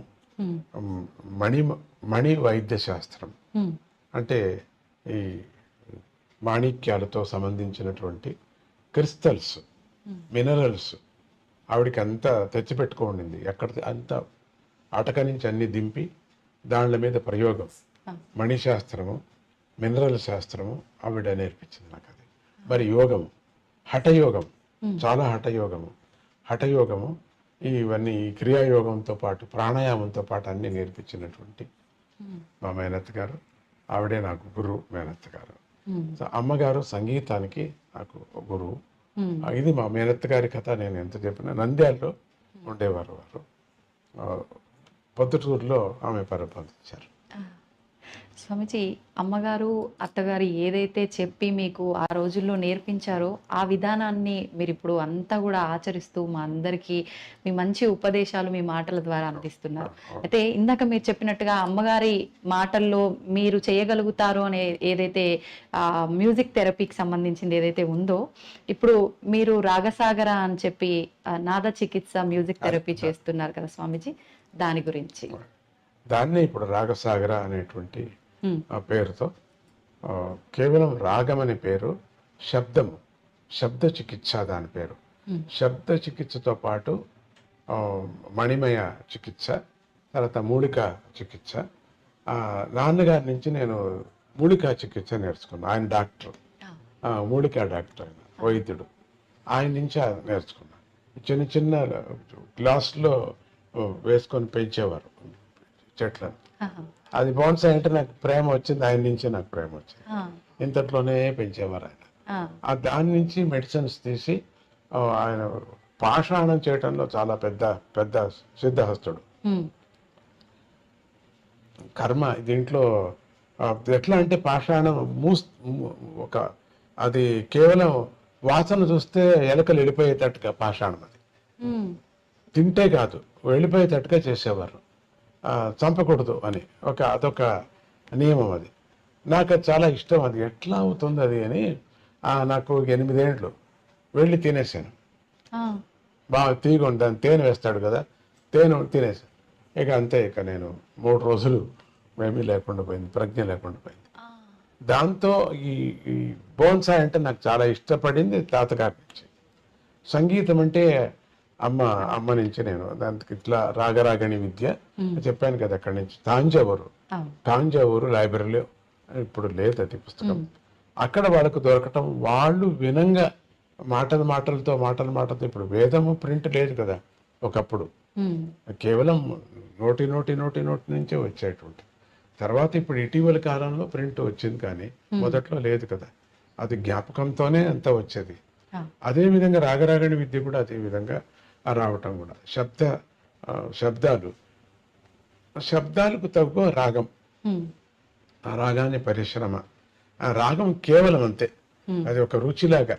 ఇప్పుడు పాషాణానికి పిల్లలకి ఔషధి ఇస్తే దాని మీద కోటింగ్ షుగర్ వేస్తారు, షుగర్ కోటింగ్. కానీ ఆ షుగర్ కాదు, అది షుగర్ భావన తినేస్తాం, పిల్లలు తింటారు. ఆ విధంగా దీనికి రాగరాగని విద్యకు ఒక రాగం ఒకటి పెట్టాం, కోటింగ్ అంతే. ఈ రాగం మాత్రం కోటింగ్, కానీ అసలైంది శబ్దం. ఊరికే శబ్దం వినిపిస్తే వినరు కదా, బోరు. దానికి కొంచెం రాగరాగంగా వినిపిస్తే అందుకని రాగరాగిణి విద్య అని చెప్పేసి పూర్వం చేసేవారు. నేను చెప్పాను కదా, పూర్వం అసలు దీపాలు వెలిగేవి, నిజమైనటువంటి ఉపాసకులు పోయిన వాళ్ళు బతికేవాళ్ళు, ఇమీడియట్గా బతికి వాళ్ళకి కావలసి చెప్పి మళ్ళీ పోయిపోయారు. చావే. రాగరాగిణిని బతికించలేదు, ఎవరు బతికించలేదు. ఆ క్షణానికి వాళ్ళు బతికి చెప్పి వెళ్ళిపోయేవారు అని అవన్నీ మనం విన్నాం, కథలు విన్నాం కదా. సో అంత పవర్ దీని మీద ప్రయోగం చేయాలి. వీణ మీదనే, సితారు మీదనే చేసేది అని ఉండింది. అది చాలా కష్టపడేవాడిని. సితారు, వీణ, హార్మోనియం మీద చేయటం అనేది బాగలేదు అని చెప్పేసి పరమాత్ముడు నాకు ఈ ఒక ఎలక్ట్రానిక్ సాధన సడన్గా ఇచ్చాడు. మళ్ళీ చేయలేదు, ఇక చేయలేరు, అట్లా ఇచ్చారు. ఇది ఇంతవరకు చేయలేదు, మళ్ళీ చేయరు, అటువంటి ఒక వాద్యం దొరికింది. దాంతో ఎవరు ఇది వాద్యమా, ఇన్నేళ్లకి ఇంకా పెట్టుకున్నారా అంటారు. అటువంటి వాద్యం దాంట్లో మాడిఫై చేసి ఎలక్ట్రానిక్ ఇది ఎంతెంత ఉపయోగించుకోవాలో ఆ విద్యను అంత ఉపయోగించుకొని దీన్ని చేయటం జరుగుతున్నది. ఆ విద్య దాంట్లో ఈ రాగం ఇప్పుడు నాడుల మీద ప్రతి ఒక్కటి మాట్లాడేటప్పుడు, ఇప్పుడు మీరు కారులో కూర్చొని వెళుతున్నప్పుడు ఇట్లా పైనుంచి కిందికి ఇటు వెళ్ళేటప్పుడు చూస్తే ఆ గాలికి, ఆ ఒత్తిడి గాలికి పొట్టంతా ఒక మాదిరి హాయిగా ఉంటుంది. ఆ కింద నుంచి పైనకి ఇటు వెళ్ళేటప్పుడు ఆ సెకండ్ ఆ ఫీలింగే వేరే ఉంటుంది. ఎంత పొట్ట నొప్పి ఉన్నా, ఎంత తలకాయ నొప్పి ఉన్నా కూడా మళ్ళీ అట్లే దిగాలా అనిపిస్తుంది. మళ్ళీ ఆ కారు అట్లే దింపుతావా అనే పరిస్థితులు ఉన్నాయి. ఎంతో మంది చేశారు కూడా. అట్లా దిగేటప్పుడు ఎంత హాయిగా, ఆ క్షణం ఎంత హాయిగా ఉంటుందో చూడండి. అదే మాదిరిది డౌన్కి దిగి కొంచెం పైకి ఎక్కేటప్పుడు, డౌన్ నుంచి వచ్చేటప్పుడు ఆ గాలి ఒత్తిడికి, ఆ శబ్దానికి, ఆ శరీరంలో కలిగినటువంటి ఒక భావన, ఆనందం టాయని కలుగుతుంది కదా. అది ఆ శబ్దము ఒత్తిడి, వాయు ఒత్తిడికి. సో అదే విధంగా దీన్ని 24 hours చేస్తున్నారు స్వామీజీ అంతే. అది ఒక క్షణం మాత్రం అవుతుంది, ఇట్లా వెళ్ళి ఇట్లా వచ్చేటప్పుడు. దీన్ని మాత్రం 24 గంటలు చేయాలని చెప్పేసి అది చేయటం రాగరాగని విద్యలు. అది కొత్తగా చెప్తున్నా మీకు. దీన్ని ఎక్కడ నేను చెప్పలేదు, ఇప్పుడు ఈ టీవీకే కొత్తగా చెప్తున్నాను. అది ఆ పద్ధతినే దీంట్లో ఒక డౌన్ నుంచి ఇట్లా డౌన్కి వచ్చి పైకి ఇట్లా కొంచెం పైకి ఎక్కేటప్పుడు ఏ విధంగా ఫీలింగ్ ప్రతి పిల్లలకు, ప్రతి పెద్దవాళ్ళకు కూడా అవుతుంది. కడుపు శూలం ఉండిన వాళ్ళకు కూడా ఆ సమయంలో ఆనందాన్ని అనుభవిస్తారు. చాలా బాగుంటుంది, తలకాయ బాగుంటుంది. ఆ క్షణం 3 నిమిషాలు ఉండిన క్షణం ఇంకా మళ్ళీ లేదు, అట్లా అనిపిస్తుంది. సో అది 24 గంటలు చేస్తున్నారు స్వామీజీ. ఆ విధంగా చేయటం. నర్వ్స్ మీద ఒక పొర ఉంటుందమ్మా మెడికల్ ప్రకారంగా చాలా చెప్తాను దాన్ని. ఏ ఆహారం తీసుకోవాలా, ఏ విటమిన్స్ తీసుకోవాలా, ఎందుకు ఎట్లా ఉండాలా, పొద్దున్న లేస్తూనే ఏం చేయాలా, ఇవన్నీ కూడా మనకు రాగరాగని విద్య ముందుగా వాళ్ళకి తెలపడం జరుగుతుంది. ఇట్లా ఉండాలా, మీరు డాక్టర్ టెస్ట్ చేయించుకోవాలా, బ్లాకేజ్ అయితే ఏం చేసుకోవాలా, పొట్టనొప్పి అయితే అన్నీ మనమే సొంతంగా ఏమేమి చేసుకోవాలా, కొంత ధైర్యం. దీనికి లొంగకపోతే మనం డాక్టర్ దగ్గర వెళ్ళాలా, డాక్టర్ దగ్గర వెళ్ళి మీరు ఈ శబ్దాన్ని వింటే మంచిది అని. చాలా పెద్ద విద్య అమ్మా ఇది. అవును స్వామీజీ. చూడటానికి చిన్నదిగా మనకేదో కనపడుతుంది, చాలా పెద్ద విద్య ఇది. నేను ఎవరికి నేర్పలేను, అది కష్టం నాకు, అది నాకు తెలియదు. అది కృష్ణుడు తన పుల్లంగోని ఎవరికి నేర్పలేదు, కృష్ణుడు తన మాయను ఎవరికి నేర్పలేదు, కృష్ణుడు తన విశ్వరూపాన్ని ఇంకొకరికి నువ్వు కూడా చేయరా అనలేదు, తాను ఒకడే, అంతటితో అయిపోయింది. అది తన విశ్వరూపాన్ని ఇంకొకరికి చెప్పలేదు. అట్లా నా పరిస్థితి ఉంది. అది కొన్ని మెడిసిన్స్ కొన్ని డాక్టర్స్ చెప్పలేరు, వాళ్ళే కనిపెట్టినటువంటిది, వాళ్ళు ట్రైనింగ్ కూడా ఇవ్వలేరు. అది అప్పటికి కుదిరింది అంటారు, మళ్ళీ ప్రయోగం చేస్తే అది కుదరదు వాళ్ళకి. అది మాత్రం అప్పుడు కుదిరింది అంట. అది అమృతం. మాటిమాటికి చిలకలేరు కదా దేవతలు రాక్షసులు, మాటిమాటికి చిలకలేరు, మాటిమాటికి కుర్మావతారం కాలేదు, మాటిమాటికి ధన్వంతరి పుట్టాడు కదా, ఒకే పారి పుట్టింది అది. ఒక చుక్క తాగితే చాలు అని చెప్పారు. ఒక సముద్రం తాగాల్సిన పని లేదు అమృతము. తీర్థం కూడా అంతే, ఇంతే తాగాల. ఇక్కడికి మాత్రం గొంతు మాత్రం నానాల. అక్కడి నుంచి కిందికి తానే ఇక్కడికి వెళ్ళి ఇక్కడ ఒక గ్రంథి ఉంది, శాలిగ్రామం, దీని మీద పడుతుంది, విష్ణు శాలిగ్రామం మీద. ఈరోజు ఏకాదశి, చాలా అద్భుతమైన రోజు. మీతో నేను మాట్లాడుతున్నా. ఇక్కడ పడుతూనే కృష్ణ కృష్ణ, ఇక్కడ పడుతూనే మన శరీరం అంతా కూడా అకాల మృత్యుహరణం, సర్వవ్యాధి నివారణం, సమస్త దేవతా పాదోదకం పావనం శుభం అని అంటూ తీసుకోవాలి మనం. మనకు అన్ని వ్యాధులు నివారణ అయ్యేటువంటిది ఆ తీర్థం. ప్రతిదినము మనం శాలిగ్రామ తీర్థం తీసుకోవాలి. ప్రతిదినము మనం ఉండిన చోటనే తిరగాలి. యాని కాని చ పాపాని జన్మాంతర కృతాని చ. మనం అక్కడక్కడే తిరిగి పరమాత్ముడు అన్ని దిక్కులు ఉన్నాడు, ఒక దిక్కులు కాదు అన్ని దిక్కులు ఉన్నాడు అనే ఒక దృష్టితో మనము ప్రదక్షిణ పదే పదే అని సాష్టాంగ నమస్కారం చేయాలి. మనకి 8 అంగాలు, ఈ 8 అంగాలు 8 పుష్పాలు కూడా పరమాత్మునికి అర్పణ చేయాలి. ఆడవాళ్ళు పంచాంగం 5 అంగాలు మాత్రమే నమస్కారం చేయాలి ఆడవాళ్ళు. మగవాళ్ళు పూర్తిగా నమస్కారం చేయాలి అని చెప్తారు. దాని నుంచి ఆరోగ్యం కూడా సూర్య నమస్కారం చేయమంటారు. సూర్య నమస్కారం నుంచి ఆరోగ్యం కూడా వస్తుంది. ఒకదానికి ఒకటి లింక్ దండిగా ఉందమ్మా ఈ సంగీత రాగరాగిణి విద్యలో. అయితే స్వామీజీ, ఇది సుమారుగా 2 నెలల నుంచి తెలుగు రాష్ట్రాల్లో జరుగుతూ వస్తుందా స్వామీజీ ఈ థెరపీ అనేది, మ్యూజిక్ థెరపీ అనేది? చాలా ఏళ్ళ నుంచి ఇప్పుడు 2 రాష్ట్రాల్లో జరుగుతుంది. ఇప్పుడు ఈ సద్యానికి ఇక్కడ ఆంధ్ర రాష్ట్రం ముగిస్తే స్వామీజీనే ప్రతిష్ఠ చేసిన ఆలయాలు ఉన్నాయి కొన్ని. 16 ఆలయాలు, 16 నక్షత్రాలు దత్తాత్రేయుడికి, 9 పాదుకా క్షేత్రాలు, అంటే దత్తాత్రేయుడు యొక్క పాదుకా క్షేత్రాలు. వాళ్ళకి కావలసిన ఆలయం పక్కలో కట్టుకున్నారు. దత్తుడే అని కాకుండా పక్కలో అమ్మవారికి కట్టుకున్నారు, సూర్యుడికి కట్టుకున్నారు, సుబ్రహ్మణ్య స్వామి. వాళ్ళ ఇష్టం, వాళ్ళకి ఏం కావాలో వాళ్ళకి చేసి పెట్టడం జరిగింది. అక్కడ ఒక గ్రూప్ అందరూ ఒకే మైసూరుకి రావడానికి వీలు లేదు. వచ్చిన స్థలం పెద్ద ఫీల్డ్ కావాల్సి వస్తుంది. అదొక పెద్ద తాపత్రయం. అందుకని అక్కడక్కడ చేయటం జరిగింది. ఇప్పుడు ఈ యాత్ర 1 నెల అయిపోయింది. ఇప్పుడు చేస్తాను అంతా ఒక్కొక్క రోజు 1 నెల అయిందని అన్న. ఇప్పుడు 1 నెల 1 రోజు అయింది.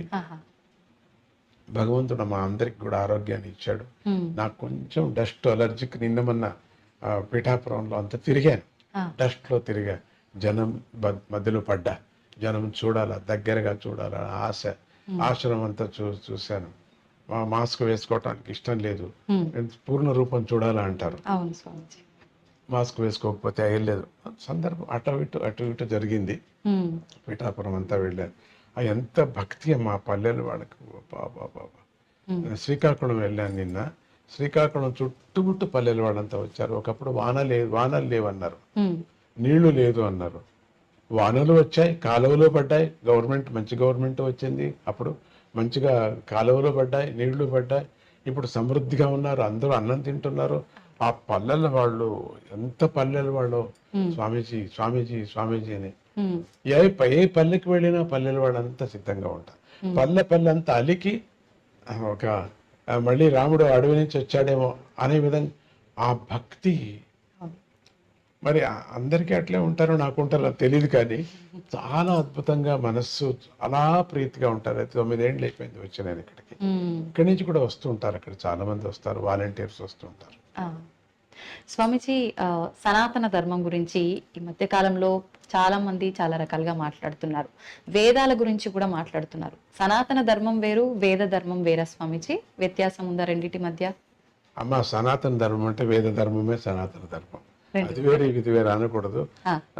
ఇంకా బాగా తెలుసుకోలేదేమో వాళ్ళందరూ కూడా, స్టూడెంట్స్ వాళ్ళంతా తెలుసుకొని అని నేను మనవి చేస్తున్నాను. 2 ఒకటే మనకు.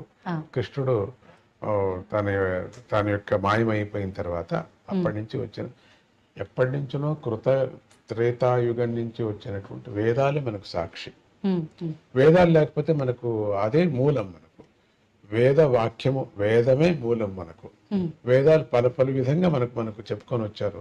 ఎన్నో దారులు చెప్పుకొని వచ్చారు మనకు. దాంట్లో ఆగమాలు ఎన్నో చెప్పారు. స్మార్తాగమం అని, వైష్ణాగమం అని, ఇట్లా ఆగమాలంతా వైకానసాగమం అని ఎంత తప్పదు అన్నీ ఉన్నాయి, బాగా ఉన్నాయి. అది ఆ దాంట్లోకి కూడా వేదమే మూలం. అటువంటి వేదాన్ని మనకు చూపించినటువంటి వాళ్ళు శంకర భగవత్పాదులు కానీ, రామానుజులు కానీ, మాధవ కానీ, వీళ్ళందరూ చూపించారు. శంకర భగవత్పాదులు కొంత చేశారు, షణ్మతాలంతా ఒక చోట చేర్చారు ఆయన. మళ్ళీ కొంచెం ఏదో కొట్టుకున్నారు. అందుకని రామానుజాచార్యులు అవతారం ఎత్తారు. భగవంతుడు ఇదంతా, వాళ్ళు ముగ్గురు కూడా భగవంతు అవతారమే.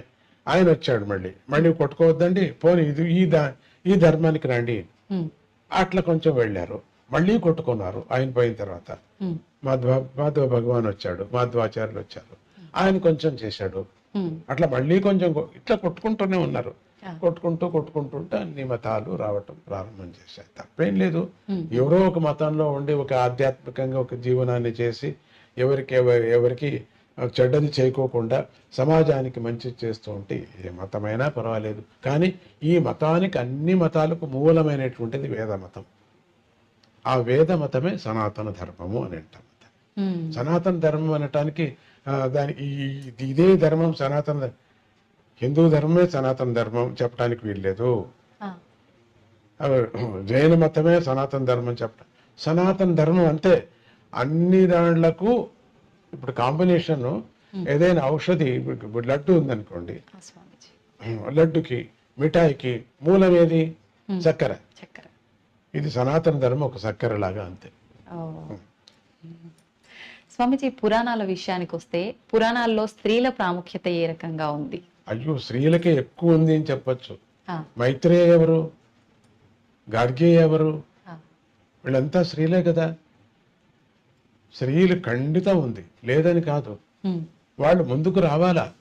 భయం, ముట్టకూడదు అనేది ఒక భయం వచ్చేసింది కాబట్టి దాని నుంచి దూరం అయిపోయి ఖండితం. అది వేద విచారం ఎందుకు కాకూడదు? చేసుకోవచ్చు, ధారాళంగా చేసుకోవచ్చు. స్వామిజీ, కర్మ అంటుంటారు, అంటే మనిషి యొక్క బుద్ధిని బట్టి కర్మ ఉంటుందా, లేదు అంటే కర్మను బట్టే మన బుద్ధి అనేది ఉంటుందంటారా స్వామిజీ? అది కర్మను బట్టే ఉంటుంది బుద్ధి. కర్మను అనుసరించుకోని వచ్చేటువంటిది బుద్ధి. బుద్ధిని అనుసరించుకోండి పోదు. కర్మను ఎప్పుడు అనుసరించిందో బుద్ధి, అది సపరేట్ అయిపోతుంది, మళ్ళీ దానికి స్వతంత్రం వచ్చేస్తుంది. అప్పుడు బుద్ధిని బట్టి అని చెప్పచ్చు. కానీ మూలం మాత్రం కర్మను బట్టే వచ్చేటువంటిది. వాళ్ళ కర్మను బట్టే వస్తుంది బుద్ధి. వచ్చినప్పుడు ఏమవుతుంది? కర్మను వదిలేస్తాం. ఇప్పుడు ర్యాకెట్ పైన వెళుతూ ఉంటుంది, మాతృ ర్యాకెట్ కి కింద తట్టుకొని ఉంటాయి, అవన్నీ వదిలేసుకోవాలి, పోతాయి, దాంతో పోవు. ఇప్పుడు తాటి చెట్టు ఎక్కేవాడికి చెయ్యి ఉండేవరకు ఎక్కిస్తాం. ఎవరైతే మూలం అయితే ఇప్పుడు దీనికి ఎక్కించేవాడు మూలమా? ఎక్కేవాడు మూలం అవుతాడు. కానీ ఎక్కేవాడికి ఎంతవరకు ఈడు మూలం ఉంటేనే ఎక్కేది, లేకపోతే ఎక్కలేరు. సో దీనికి సంబంధం ఉంది. స్వామీజీ, మీ విషయానికి వస్తే భగవద్గీత గురించి మీరు చాలా ఉపదేశాలు చేశారు, కానీ ఈ మధ్య కాలంలోనే మీరు ఒక పుస్తకాన్ని కూడా రాయడం జరిగిందని, అది కంప్లీట్ అయిందని చెప్పి విన్నాను. ఆ పుస్తకం గురించి. అది నేను 2 వాక్యాల్లో, 3 వాక్యాల్లో, 5 వాక్యాల్లో నేను చెప్పలేను. అంత చాలా పెద్ద మహత్తరమైన విచారం. అందరూ చదవలసినటువంటి పుస్తకం అది. అందరూ చదవాలి. అది ఈ కరోనా సందర్భంలో అది రాయటం జరిగింది. ఒక విధంగా జనం దగ్గరికి రాకపోవటం, ఒకడే ఉండటం, పండితులతో, నేను ఒకడే రాయలేదు, పండితుల్ని దగ్గర పెట్టుకొని, కుప్పా కృష్ణమూర్తి గారు అని చెప్పేసి నాకు చాలా ఆప్త మిత్రుడు, ఆప్త పండితుడు, ఆయనతో చర్చించుకొని ఆయనతో చేయటం చాలా పెద్ద కార్యక్రమం అది. నాకు వాళ్ళ కృషి వాళ్ళకి చాలా పెద్దది అంటారు ఎప్పటికీ కూడా. వాళ్ళదే గొప్ప అని చెప్పుకుంటారు ఎప్పుడు, అంతే కదా. ఈ మధ్యలో అటువంటి పుస్తకం నేను చూడలేదు. అంత అద్భుతమైనటువంటి, ఒక్క పర్యం చదివితే చాలా. అది వేదాలు చదివినట్టు ఉంటుంది, ఉపనిషత్తులు చదివినట్టు ఉంటుంది. అది అందరికీ కావలసినటువంటి, రాజకీయ వ్యక్తులు కూడా కావలసినటువంటి పుస్తకం అది. అన్ని ఉదాహరణలు ఇంకెక్కడైనా ఏ సమస్య వచ్చినా ఆ పుస్తకం చదివితే చాలు, సమస్యలు పోతాయి. ఎన్సైక్లోపీడియా లాగా, అది ఆధ్యాత్మిక ఎన్సైక్లోపీడియా లాగా ఉంటుందమ్మ తల్లి. అది ఆ పుస్తకం మీకు ఒకటి ఇప్పిస్తాం, అది మీకు ఆవశ్యకంగా దాన్ని చూడాలి మీరు. స్వామిజీ, ఈ మధ్య కాలంలో చూస్తుంటే ప్రస్తుత సమాజంలో బంధాలకి ఎక్కువగా విలువ లేదేమో, తగ్గిపోయిందేమో అన్నట్టుగా అనిపిస్తోంది. ఎందుకంటారు స్వామిజీ? అంటే ఒక టైం లేకపోవటం ఒకటి, చిన్న టైంలో కొన్ని సాధించాలా అనే ఒక ఆతృత జనానికి, అంటే ఐఏఎస్ రాయకనే ఐఏఎస్ అయిపోవాలా అనేది ఒక భావన, ఆన్లైన్లోనే అయిపోవాలా అనేది ఒక భావన. ఇది మనము వెయిటింగ్ అనేది మనలో లేదు, తగ్గిపోయింది. అది తగ్గిపోవటంతో బంధాలు కూడా తగ్గిపోతున్నాయి. సమయం, ఆ సమయానికి మనం కరెక్ట్గా దానికి విలువ ఇవ్వటం లేదు. ఆ సమయానికి ఎప్పుడు అంటే జీవనానికి, మన జీవితానికి ఎప్పుడు విలువ లేదో, ఇవ్వమో, బంధాలు కూడా తగ్గిపోతున్నాయి. ఎప్పుడు జీవితానికి విలువ ఇస్తామో బంధాలు పెరుగుతాయి, బాగుంటుంది. రెండవది, బంధాలు పెరగకపోవటం కారణం ఏమిటంటే దూరంగా వెళ్ళిపోతున్నాం. చదవటం, దూరం వెళ్ళిపోవటం, ఇంకా మళ్ళీ వాళ్ళెక్కడో మనం ఎక్కడో, పిల్లలు రాలేరు, మనం వెళ్ళలేము, ఆ చలికి మనం వెళ్ళలేము, వాళ్ళు ఇక్కడికి రారు, ఉద్యోగాలు పోతాయి. ఒక అమెరికానే కాదు, అన్ని దేశాలకు వెళ్ళినప్పుడు మాటికి రాలేము, మాటికి మనం వెళ్ళలేము. కాబట్టి దీంతో ఏమవుతుంది, అమ్మమ్మ, నాన్నమ్మ, బాపాయ్ ఇవన్నీ పోయాయి, తగ్గిపోతున్నాయి, బంధాలు తగ్గిపోతున్నాయి. ఎప్పటికెప్పుడు ఇప్పుడు ఎక్కడెక్కడ ఎవరు మాత్రమే ఉన్నామో వాళ్ళు మాత్రమే బంధాలేమో అని చెప్పుకోవచ్చు. వాళ్ళందరూ స్నేహితుల్లాగా తయారైపోతున్నారు. ఎప్పుడో రావటం, మనకు అంత ప్రేమ పుట్టదు. పిల్లలు చూసినప్పుడు కూడా ముసలాళ్ళకి అంతగా పుడతావు, ఎందుకంటే దగ్గర పెరగలేదు కదా, వాళ్ళు అమ్మమ్మ దగ్గరికి పెరగలేదు. ఈ వాతావరణం చూసి చాలా ఆనందపడిపోతున్నారు, కానీ అమ్మమ్మ మీద పడటంలే. ఫెసిలిటీస్ చాలా ఆనందంగా ఉంది, అక్కడ పోతే అక్కడ ఆనందంగా ఉంది, ఇక్కడ పోతే వస్తువుల మీద ఆశ ఎక్కువ పెరిగిపోయింది, కాబట్టి బంధాలు తగ్గిపోతున్నాయి. అయితే చిన్నప్పటి నుంచే పిల్లలకి మనం ధర్మాన్ని ఆచరించడం కనుక నేర్పిస్తే అంతా మన సంస్కృతి సాంప్రదాయాల్ని, మన సంపదని మనం కాపాడుకునే వాళ్ళం అవుతా ఉంటారు. అందుకే కదా భగవద్గీతని పట్టుకున్నాం. ఆచరించడం అంటే ఏంటి స్వామీజీ? ఎలా ఆచరించాలి? ధర్మాన్ని ఆచరించడం అంటే ఏంటి? ఆచరించడం అంటే ఇప్పుడు స్వామీజీ ఏమి నేర్పిస్తున్నారో భగవద్గీత, దాన్ని నేర్చుకుంటే ఆచరించడం లెక్క. చెప్పవలసిన పని లేదు.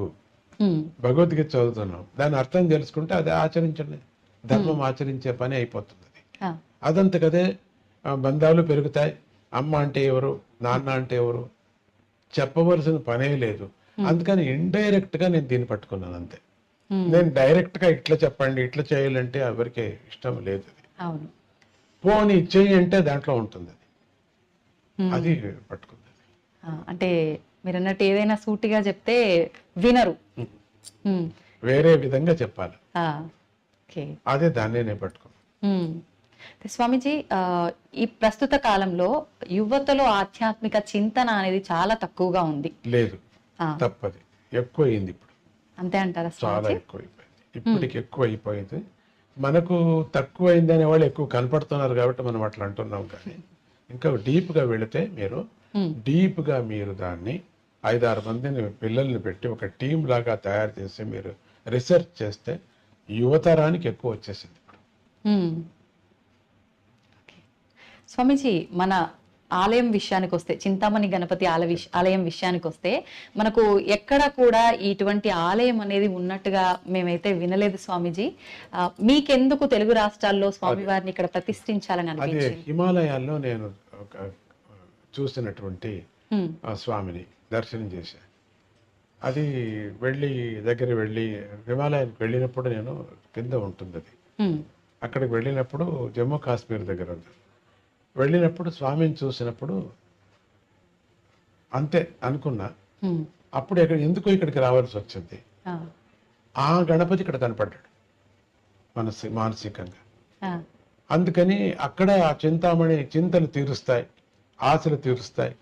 వెళ్ళి దాన్ని ఏం చేశారు, చింతామణి పేరు పెట్టుకున్నారు. కానీ ఆ కాశీలో అప్పుడు అనిపించింది స్వామికి, ఇది మనం తెలుగు రాష్ట్రాల్లో మనం ఇక్కడ పెడితే బాగుంటుంది, ఇక్కడ ప్రతిష్ట చేస్తే బాగుంటుంది అనుకున్నాను అంతే. దానికి కావలసిన శిల్పం అది అంతా నేను అనుకోలేదు. ఒక బండరాయిని ఒక శిల్పి దగ్గర చూస్తే స్వామి గణపతి లాగా కనపడుతుంది, అయితే చెయ్యి, దాన్నే చెయ్యి ఆ, అంతా వాడి యొక్క కృపతో ఈ గణపతిని ఇక్కడ రావటం, మనసులో మూడటం, వీళ్ళందరికీ కూడా మంచిది కలగాలనే దృష్టితో తెలుగు రాష్ట్రంలోనే పెట్టాలని తానే చెప్పాడు. ఉమ్, గణపతినే నా మనస్సులో ప్రేరేపణ చేశాడు, తీసుకొచ్చి పెట్టాడు. 32 గణపతుల విశిష్టత స్వామిజీ. ముద్దుగల గణపతిలో 32 గణపతుల యొక్క మహిమను చెప్పుకొని పెడతారు. ఉమ్, ఒక్కొక్క గణపతిని ఉపాసం, మనమంతా కోరికలు వాళ్ళం కదా, మనుషులందరూ కోరికలు వాళ్ళే. ఉమ్, ఒక్కొక్క 32 కోరికలు తప్పితే ఇంకేం లేవు. తిరగవేసి తెచ్చినా కూడా అన్నీ ఉన్నాయి. ఉమ్, లెక్క వేసేస్తే ఎవరెవరికి ఏ దురాశ కానీ, ఎంత ఆశ కానీ, మంచి ఆశ కానీ, అవును. చెడు ఆశ కానీ అన్నీ ఒక పట్టీలాగా రాస్తే ఉమ్, అయ్యే 32 మా గ్రూపులు అవుతాయి అంతే. ఉమ్, 32 గ్రూపులు అవుతాయి. ఆ 32 గ్రూపులకు కూడా ఆ ఆశ తీరేటట్టుగా ఆ స్వామిని ముద్గల పురాణంలో తానే ఆ 32 వేషాలతో వచ్చి కాశీరాజుని భ్రమించి, కాశీరాజు తన యొక్క రాజ్యంలో తాను ఉండిపోతాడు, శివుడి యొక్క రాజ్యంలో తాను ఉండిపోతాడు, వరం ఇస్తాడు ఉండు అని. కానీ శివుడికి మాత్రం అక్కడ ఉండాలనిపిస్తుంది. దివోదాస్ అని ఆయన పేరు. ఆ దివోదాసుకు ఉండాలనిపిస్తుంది. ఆ దివోదాసు ఉండిపోతాడు అక్కడ, కాశీ వదలడు. శివుడికి మాత్రం కాశీ రావాలి. ఎందుకు? కాశీ మోక్ష ప్రధానమైనటువంటి అన్ని ప్రళయం వచ్చినా కూడా త్రిశూలంలో పట్టుకుంటాడు. అటువంటి క్షేత్రాన్ని బోళాశంకరుడు కదా ఆత్మలింగాన్ని రావణుకి ఇచ్చేశాడు. తన రాజ్యాన్ని కూడా ఇచ్చాడు, తన ప్లేస్ అది ఇచ్చేశాడు. అప్పుడు మళ్ళీ అనిపించింది రావాలని. ఆ దివోదాసుని దూరం చేయటానికి ఈ గణపతి నేను చేస్తాను నాన్న అని చెప్పి 32 వేషాలతో అక్కడున్న తమో గుణంతో ఉండినటువంటి జనం, వాళ్ళందరూ సత్వగుణం అయితే వదిలేసేవాడు, తమో గుణంతో అహంకారం వచ్చేసింది వాళ్ళకు. వాళ్ళందరినీ తొలగించటానికి, వాళ్ళకు ఉండినటువంటి ఆశలు తీరుస్తానని యంత్ర మంత్ర ధూపాలతో, ఈ అవతారాలతో వాళ్ళందరికీ చంచలం పట్టించి వాళ్ళకి నిజమైనటువంటి మార్గాన్ని తప్పించేసి దివోదాసు కొనాకు వెళ్ళిపోతాను, నాకు వద్దు ఇదేని. అప్పుడు శివుడు వస్తాడు అక్కడికి. ఇది కథ అది. అందుకని 32 గణపతుల అవతారము వినాయకుడు చేసినటువంటి అవతారం. స్వామిజీ, మానవుల విషయానికి వస్తే కోరికలు సహజమే మీరు అన్నట్టుగా, కానీ పుట్టుక చావు అనేది కూడా అది సహజము, ఎవరికైనా తప్పదు అన్న విషయం తెలుసు, అది వాస్తవం. కానీ చావు అనగానే భయపడిపోతూ ఉంటారు. దీని గురించి ఏం చెప్తారు స్వామిజీ? ఎందుకంటే ఈ బంధం ఎక్కువ, దీని మీద ఆశ కదా, అందుకని ఈ ఆశను వదిలేసిపోతామే అని ఒక భయం. అందుకని ఈ సోఫా వదిలేసిపోతున్నాం, ఈ టీవీ వదిలేసిపోతున్నాం, ఈ గడియారం వదిలేసిపోతున్నాం, ఈ ఫోన్ వదిలేసిపోతున్నాం అని ఒక బెంగ, ఇవన్నీ వదిలేసిపోతాం. అందుకని భయం, చావు అంటే భయం. రెండోది, చచ్చేవాడిని అడిగితే బాగుంటుంది, కానీ వాడు వచ్చి చెప్పడు కదా. వచ్చేంత యముడు కనపడతారు, వాడుకు దూతలు కనపడతారు, అందుకని భయం. చనిపోవడానికి స్వామీజీ ఆ క్షణంలో కనపడతారు కాబట్టి భయం. ప్రాణ ప్రయాణ భవభీతి సమాకులస్య దీనస్య కృపయా తవ ఆగతస్య. అది అప్పుడు ప్రయాణం అయ్యేటప్పుడు, ప్రాణ ప్రయాణం అయ్యేటప్పుడు భీతి ఎక్కువ ఉంటుంది.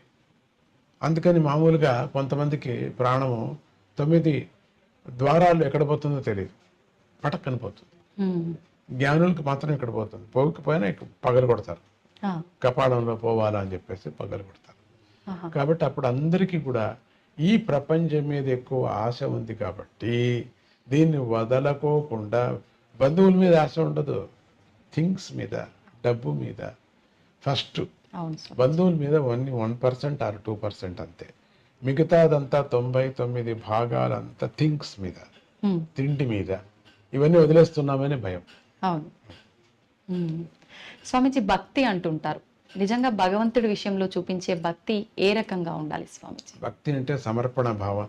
రెండవ థాట్స్ లేనటువంటిది, నమ్మకం. ఇప్పుడు బస్సు నడుపుతున్నాడు, ఏ నమ్మకం మీద మీరు కూర్చున్నారు? పడవ నడుపుతున్నారు, ఏ నమ్మకం మీద మీరు కూర్చున్నారు? నమ్మకం. యాక్సిడెంట్ చేయొచ్చు వేరే విచారంగా, అది వేరే. అంత నమ్మకము నీకు. ఒక డ్రైవర్ మీద 45 మంది ప్రాణం ఎట్లా నమ్ముకున్నారో అన్ని పోతాయి. ఎప్పుడూ యాక్సిడెంట్ ఏం కాదు కదా, ఏదో సందర్భానుసారంగా ఎట్లా నమ్ముకున్నామో ఆ నమ్మకమే భక్తి. అటువంటి భక్తిని పరమాత్మ మీద పెట్టాలి. ఎవరు తెలియనటువంటి ముక్కు ముసలి తెలియనటువంటి వాడికి 40 రూపాయలు ఇచ్చి చార్జ్ తీసుకుని వాడిని నమ్ముకొని కూర్చుంటావే, భగవంతుడి మీద ఎందుకు నమ్మకూడదు ఉంటుంది. ఇది పెద్ద ప్రయాణం మంది. బస్సు ప్రయాణం 2 గంటలు 4 గంటలు 5 గంటలు. ఈ మన ప్రయాణం, మనిషి ప్రయాణం జీవమాన పర్యంతరము. మనం నడిపేటువంటి డ్రైవర్ ఎవరు? భగవంతుడు. వాడిని నమ్మటమే భక్తి. స్వామీజీ, మనం ఒక మానవ జన్మ తీసుకున్నాము అని అంటే అసలు ఈ బంధాలు, బంధుత్వాలు, కోరికలు వీటిలోనే కొట్టుమిట్టాడుతున్నాం. నిజంగా ఇవన్నీ లేకుండా మోక్షం పొందడం, భగవంతుల్లో ఐక్యం అవడం కోసమే మానవ జన్మ తీసుకున్నాం అంటారు. ఏంటి స్వామీజీ అది నిజమైన? అదేం లేదు, ఇది అనుభవించాలి. ఎందుకంటే ముందుగానే ప్రశ్న అడిగారు, బుద్ధికా కర్మ, కర్మకా బుద్ధి. ఆ కర్మ ఉంది కదా, పోదు కదా. అందుకని దీన్ని అనుభవించటానికే మనం పుట్టాం. కర్మ బంధనం అనుభవించటానికి పుట్టాం. ఈ కోరిక, అందుకని కోరికలు వస్తాయి, ఒకదానికోటి పేర్కొని పోతున్నాయి కానీ వదిలించుకోవటం లేదు. అందుకని అన్ని కోరికలు వదిలేసి నువ్వు పరమాత్మ స్మరణ చేయ పెద్దలు చెప్పడం కారణం అదే. ప్రతినిత్యం ఒక కోరిక, ప్రతినిత్యం ఒక కోరిక, కొత్త కొత్త కోరిక. పాతవి మర్చిపోతున్నాం, కొత్తది కోరుతున్నాం. కానీ భగవంతుడు అట్లా కాదు, పాతది కూడా నెరవేరుస్తాడు. పాతది నెరవేర్చే పాతది నెరవేర్చాలని మళ్ళీ జన్మని ఎత్తాలి కదా. భగవంతుడు మాట అబద్ధం కాకూడదు కదా. నువ్వు అడిగావు కదా 3 రోజుల కిందట, కానీ చాలా కోర్టులో హీరింగ్ ఉంది, చాలా రోజులు అవుతాయి పట్టింది, ఇప్పుడు తీర్మానం అయింది, ఇప్పుడు నువ్వు అనుభవించు, నువ్వు లేవే, ఎత్తు జన్మ నెక్స్ట్ అనుభవించు. అందుకని కోరికలే కోరకూడదు అనటం కారణం ఇదే. ఎత్తటం, జన్మ ఎత్తటం. ఎలా సాధ్యపడుతుంది స్వామీజీ కోరికలు లేని స్థితి రావటం అనేది? అందుకని కదా, స్థితి పడదు కాబట్టి మళ్ళీ జన్మలు ఎత్తుతూ ఉన్నాం. ఆ స్థితి రాదు. స్థితి రావాలంటే బలంగా మనం సద్గురువు నమ్ముకోవాలా, చెప్పినట్టు వినాలా. 10 కోరికలు ఒక కోరికైనా తీరని 9 కొట్టేస్తూ రావాలంతే. ఆ స్థితి రావటం అంటే మోక్షం పొందడమేనా స్వామీజీ? లేదు, ఆనందాన్ని పొందడం. మోక్షం అంటే ఆనందం కదా, ఆనందాన్ని పొందడం. మీరు అది కావాలి ఇది కావాలంటే అయ్యలేదు. కోరికలు తీరాలా, హ్యాపీగానే ఉండాలా, అక్కడ కూడా హ్యాపీగా ఉండాలంటే వీలు లేదు. మనం చేసింది అక్కడ ఉంటుంది. అంటే మనం ఒక మనిషిగా ఉండి ఈ కోరికలు తీర్చుకుంటూ మళ్ళీ జన్మ రాకుండా ఉండాలి అని అంటే ఒక వ్యక్తి చేయాల్సిన కార్యం ఏంటి? అది గురువుని ఆశ్రయించాలా, గురువు చెప్పినట్టు వేదాంత వాక్యాన్ని వినాలా, ప్రాక్టీస్ చేయాలి. గృహస్థుడుగా ఏం చేయాలో ఆ ధర్మాన్ని చేయాలి. అంత మాత్రమే పాపం. అది అంత మాత్రం, దాంట్లో కూడా పాపం ఉంది, అంత మాత్రమే పాప పుణ్యాలు. అంత మాత్రంతోనే తృప్తిగా ఉండాలా. అది జీవనంతో శాంతిగా సమదృష్టితో ఉండాలా. ఊహపోహలు ఉండకూడదు. ఊహపోహలు ఒకరోజు నిజమైపోతాయి. అందుకని ఊహపోహలు కూడా అట్లా ఉంటే బాగుండు, ఒకరోజు అయిపోతావు. ఊహలు కూడా లేదు. పరమాత్మనే భజిస్తూ ఉండాలి. అదే ఊహ. భగవంతుడిలో చేరాలి. అది మంచి మంచి కథలు, మంచి మంచి విచారాలు వింటూ ఉంటే దాంట్లో విహరిస్తూ ఉంటాయి. రేపు పొద్దున్న నీకు అదే కళ కనపడుతూ ఉంటుంది. మీరు పరీక్ష చేసి చూడండి మరి కావాలంటే. అదే ఊహలో ఉంటే ఇదే కనపడుతుంది మనకు. మళ్ళీ అదే కావాలి, మనకు అదే కావాలి, ఇట్లే ఉండాలి, అట్లే ఉండాలి అనిపిస్తుంది. ఈ ప్రపంచంలోనే ఉంటూ మోక్షం కావాలంటే ఎట్లా అవుతుంది? ఇంపాసిబుల్. అంటే ఖచ్చితంగా మనం జన్మ తీసుకుంటూనే ఉంటాం కానీ అదైతే సాధ్యపడదు. కోరికలు కోరుతున్నాం కాబట్టి. అవును, కోరికలు లేకుండా ఉండాలి మనం, అప్పుడు జన్మ తగ్గుతుంది. ఒకే రోజు తగ్గదు, ఒకటోటిగా పోతూ తగ్గిపోతుంది. స్వామీజీ, మనం చేసే కర్మను బట్టే మనకు జీవితం ఉంటుంది కదా మీరు అన్నట్టుగానే. ఇప్పుడు కానీ కొంతమంది చెప్తూ ఉంటారు స్వర్గం నరకం ఉంటుంది, మనం ఖచ్చితంగా దానికి సంబంధించి ఆ మూల్యాన్ని చెల్లించుకోవాల్సి ఉంటుంది అని చెప్పి. నిజంగా అవన్నీ నమ్మొచ్చు అంటారా? ఖండిత. ఇప్పుడు ఎందుకు నమ్ముతారైతే? కోర్టు కచేరీ ఉంది కదా ఇప్పుడు. ఎందుకు నమ్మాలి మనం? ఎవరు చేశారు ఇది? మనవాళ్ళు చేశారు కదా. ఎవరు మీరు? మనుషులే కదా. ఎవరు సంవిధానం చేసుకున్నారు? మనుషులే కదా. ఎవరు ఈ తీర్మానం చేశారు మంచిది చెడ్డదని? మనుషులే కదా. అట్లానే మంచిది చెడ్డది చేసిన వాళ్ళు ఆ దేవతలు మనకు చేశారు కాబట్టి ఇక్కడ నువ్వు తప్పించుకోవచ్చు, చాలా కష్టపడి తప్పించుకోవచ్చు. ఈరోజు ఏదేదో అందరిని చంపిన వాళ్ళంతా హాయిగా తిరుగుతున్నారు, తప్పించుకున్నట్టే కదా లెక్క వాళ్ళు. అయితే పరమాత్ముడి దృష్టిలో తప్పించుకోరు వాళ్ళు. వాళ్ళు అక్కడ ఉంది, అక్కడ అనుభవించక తప్పదు. స్వామీజీ, భగవంతుడికి సేవ చేయడంతో సమానమైనది మానవ సేవే అని అంటుంటారు. నిజంగా మానవుడికి సేవ చేసుకుంటే భగవంతుడికి సేవ ఖండితం. ఒకటి చేసినట్టే. నొప్పి పడిన వాటికి డీడీ పర్సన్కి అన్నం పెట్టడం మంచిదే కదా, ఒక కుక్కకి అన్నం పెట్టడం కూడా మంచిదే కదా. ఉమ్, అది అన్ని దాంట్లలోనూ పరమాత్మని చూడు అనే భావన ఎవరికి వచ్చిందో వాళ్ళు మానవ సేవ చేస్తున్నారు. భగవంతుడు అట్లే చూస్తున్నారు. వాళ్ళు మానవుల్లాగానే చూడటం లేదు, ఉమ్, మానవుల్లో ఉండిన బాధ చూస్తున్నారు, ఉమ్, మానవుల్లో ఉండిన ఆకలి చూస్తున్నారు. దానికి మనం సేవ చేస్తున్నాం. కాబట్టి పరమాత్ముడిని అన్ని జీవుల్లోనూ ప్రత్యక్షంగా అనుభవించి భోంచేసేవాడు. అబ్బా ఎంత బాగుంది, మనం ఏమిచ్చినా చాలదు, ఉమ్. అనుభవిస్తున్నాడు. కాబట్టి పరమాత్ముడిని మానవుల్లోనే చూసుకో, మాధవ సేవ అన్నారు. మ్మ్. స్వామీజీ, మీ గురించి చెప్పాలి అంటే భక్తుల మాటల్లో మేము చాలా వరకు చాలా గొప్పగా విన్నాం. నిజంగా ఇప్పుడు ఈ తరం వాళ్ళు ఒక 30-40 సంవత్సరాలు పైబడినాయంటేనే వారి నిత్య జీవితంలో చేసుకోవాల్సిన విధానాలు, ఆ పనులే సరిగ్గా చేసుకోలేకపోతూ ఉంటారు, ఇబ్బంది పడుతుంటారు. కానీ మీరు ఇప్పుడు చేసే ఈ పుణ్యకార్యాలు ఏదైతే ఉన్నాయో మేమందరం కూడా నిజంగా చాలా నేర్చుకోవాల్సిన విషయాలు. నిజంగా ఇదంతా ఎలా సాధ్యపడుతుంది స్వామీజీ? అది అమృతం, నీకు అమృతం ఎట్లా వచ్చింది అన్నట్టుగా ఉంది మీ మాట. మ్మ్. వచ్చింది. నాకు ఎట్లా సాధ్యపడిందంటే నన్ను నేను వచ్చాను ఎట్లా వేసుకోవటం, ఏమయ్యా ఎట్లా వచ్చింది, వచ్చింది, అట్లా వచ్చేసింది. అంటే మీరు అది ఎలా వచ్చిందో సెలవిస్తే మాలాంటి వాళ్ళకు ఉపయోగపడుతుంది కదా స్వామీజీ. మ్మ్. అయ్యా తీపు చెప్పు, తీపుని గురించి చెప్పు. ఓ చంద్రుడు, అయ్యో చంద్రుడు నీ శాంతిని గురించి చెప్పు. మ్మ్. ఏ గంగా నీ పాపం వెళ్ళేది ఎట్లా చెప్పు. ఓ చల్లదనాన్ని గురించి కొంచెం ఎక్స్ప్లెయిన్ చేయలేము. అనుభవించు. మ్మ్. 10 మందిని అనుభవిస్తున్నారు కదా, అదే నా అవతారం, మ్మ్. అదే నా యొక్క వాళ్ళకి నేను ఇచ్చేటువంటిది. వాళ్ళు నా మీద ఆశపడుతున్నారు అంతగా, కాబట్టి అనుసరిస్తున్నారు వాళ్ళు. మ్మ్. నాకు దాంట్లో ఏమీ నాకు అనిపించదు వీళ్ళు అనుసరిస్తున్నారు అని గొప్పతనం కానీ, అయ్యో వీళ్ళు వదిలేసి వెళ్ళిపోయారు మ్మ్. అని నాకు కష్టం కానీ ఏమీ లేదు. రెండూ లేవు. ఆ. అది లేనప్పుడు ఇది లేదు, ఇది లేదు, అది రెండూ లేవు. స్వామీజీ, ముగించే ముందు చివరగా యువతకు మీరు ఒక మంచి సందేశం ఇవ్వాలి అంటే ఎటువంటి సందేశం ఇస్తారు? యువతకు చెప్పటం ఏంటంటే విపరీతమైన ఆశ పడద్దండి. మన దేశం అమృతమైనటువంటి దేశం, దీంట్లో అన్నీ దొరుకుతాయి మనకు. వేరే దేశాలకు వెళ్ళాలా, వేరే చోట ఎక్కువ పని చేయాలా, ఎక్కువ డబ్బు ఏది శాశ్వతం కాదు. ఎంత చేసినా కూడా మన దేశం మనకు. మనం ఇక్కడ ఎందుకు పరమాత్ముడు పుట్టించాడు, దీన్ని మనం సార్థకం చేసుకోవాలా. నువ్వు ఎందుకు అక్కడ పుట్టలేదైతే, ఎందుకు ఇక్కడ పుట్టించాడు? బలవంతంగా మనం అక్కడికి వెళుతున్నాం కదా, వెళ్ళండి. సంతోషం, పేరు, డబ్బు సంపాదన చేయండి. మన మాతృభూమిని మర్చిపోవద్దండి. యువకులందరికీ నేను చెప్పేది, ఒకవేళ రావటానికి వీల్లేదు అన్నప్పుడు కూడా మాతృభూమిలో జరిగేటువంటి కొన్ని మంచి పనులు బీద వాళ్ళకి సహాయం చేయండి. యువతరానికి చెప్తున్నా నేను, సహాయం చేయండి. రెండోది, ఇక్కడ ఉండేటువంటి యువతులు కూడా ఒక ఆశపడి నేను చేయలేదే, నాకు రాలేదే అని దుఃఖంతో బతకద్దండి. సంతోషంతో ఉండండి. వచ్చినటువంటి ప్రాప్తి మీకేముందో దాంతో ఫిక్స్ అయిపోండి.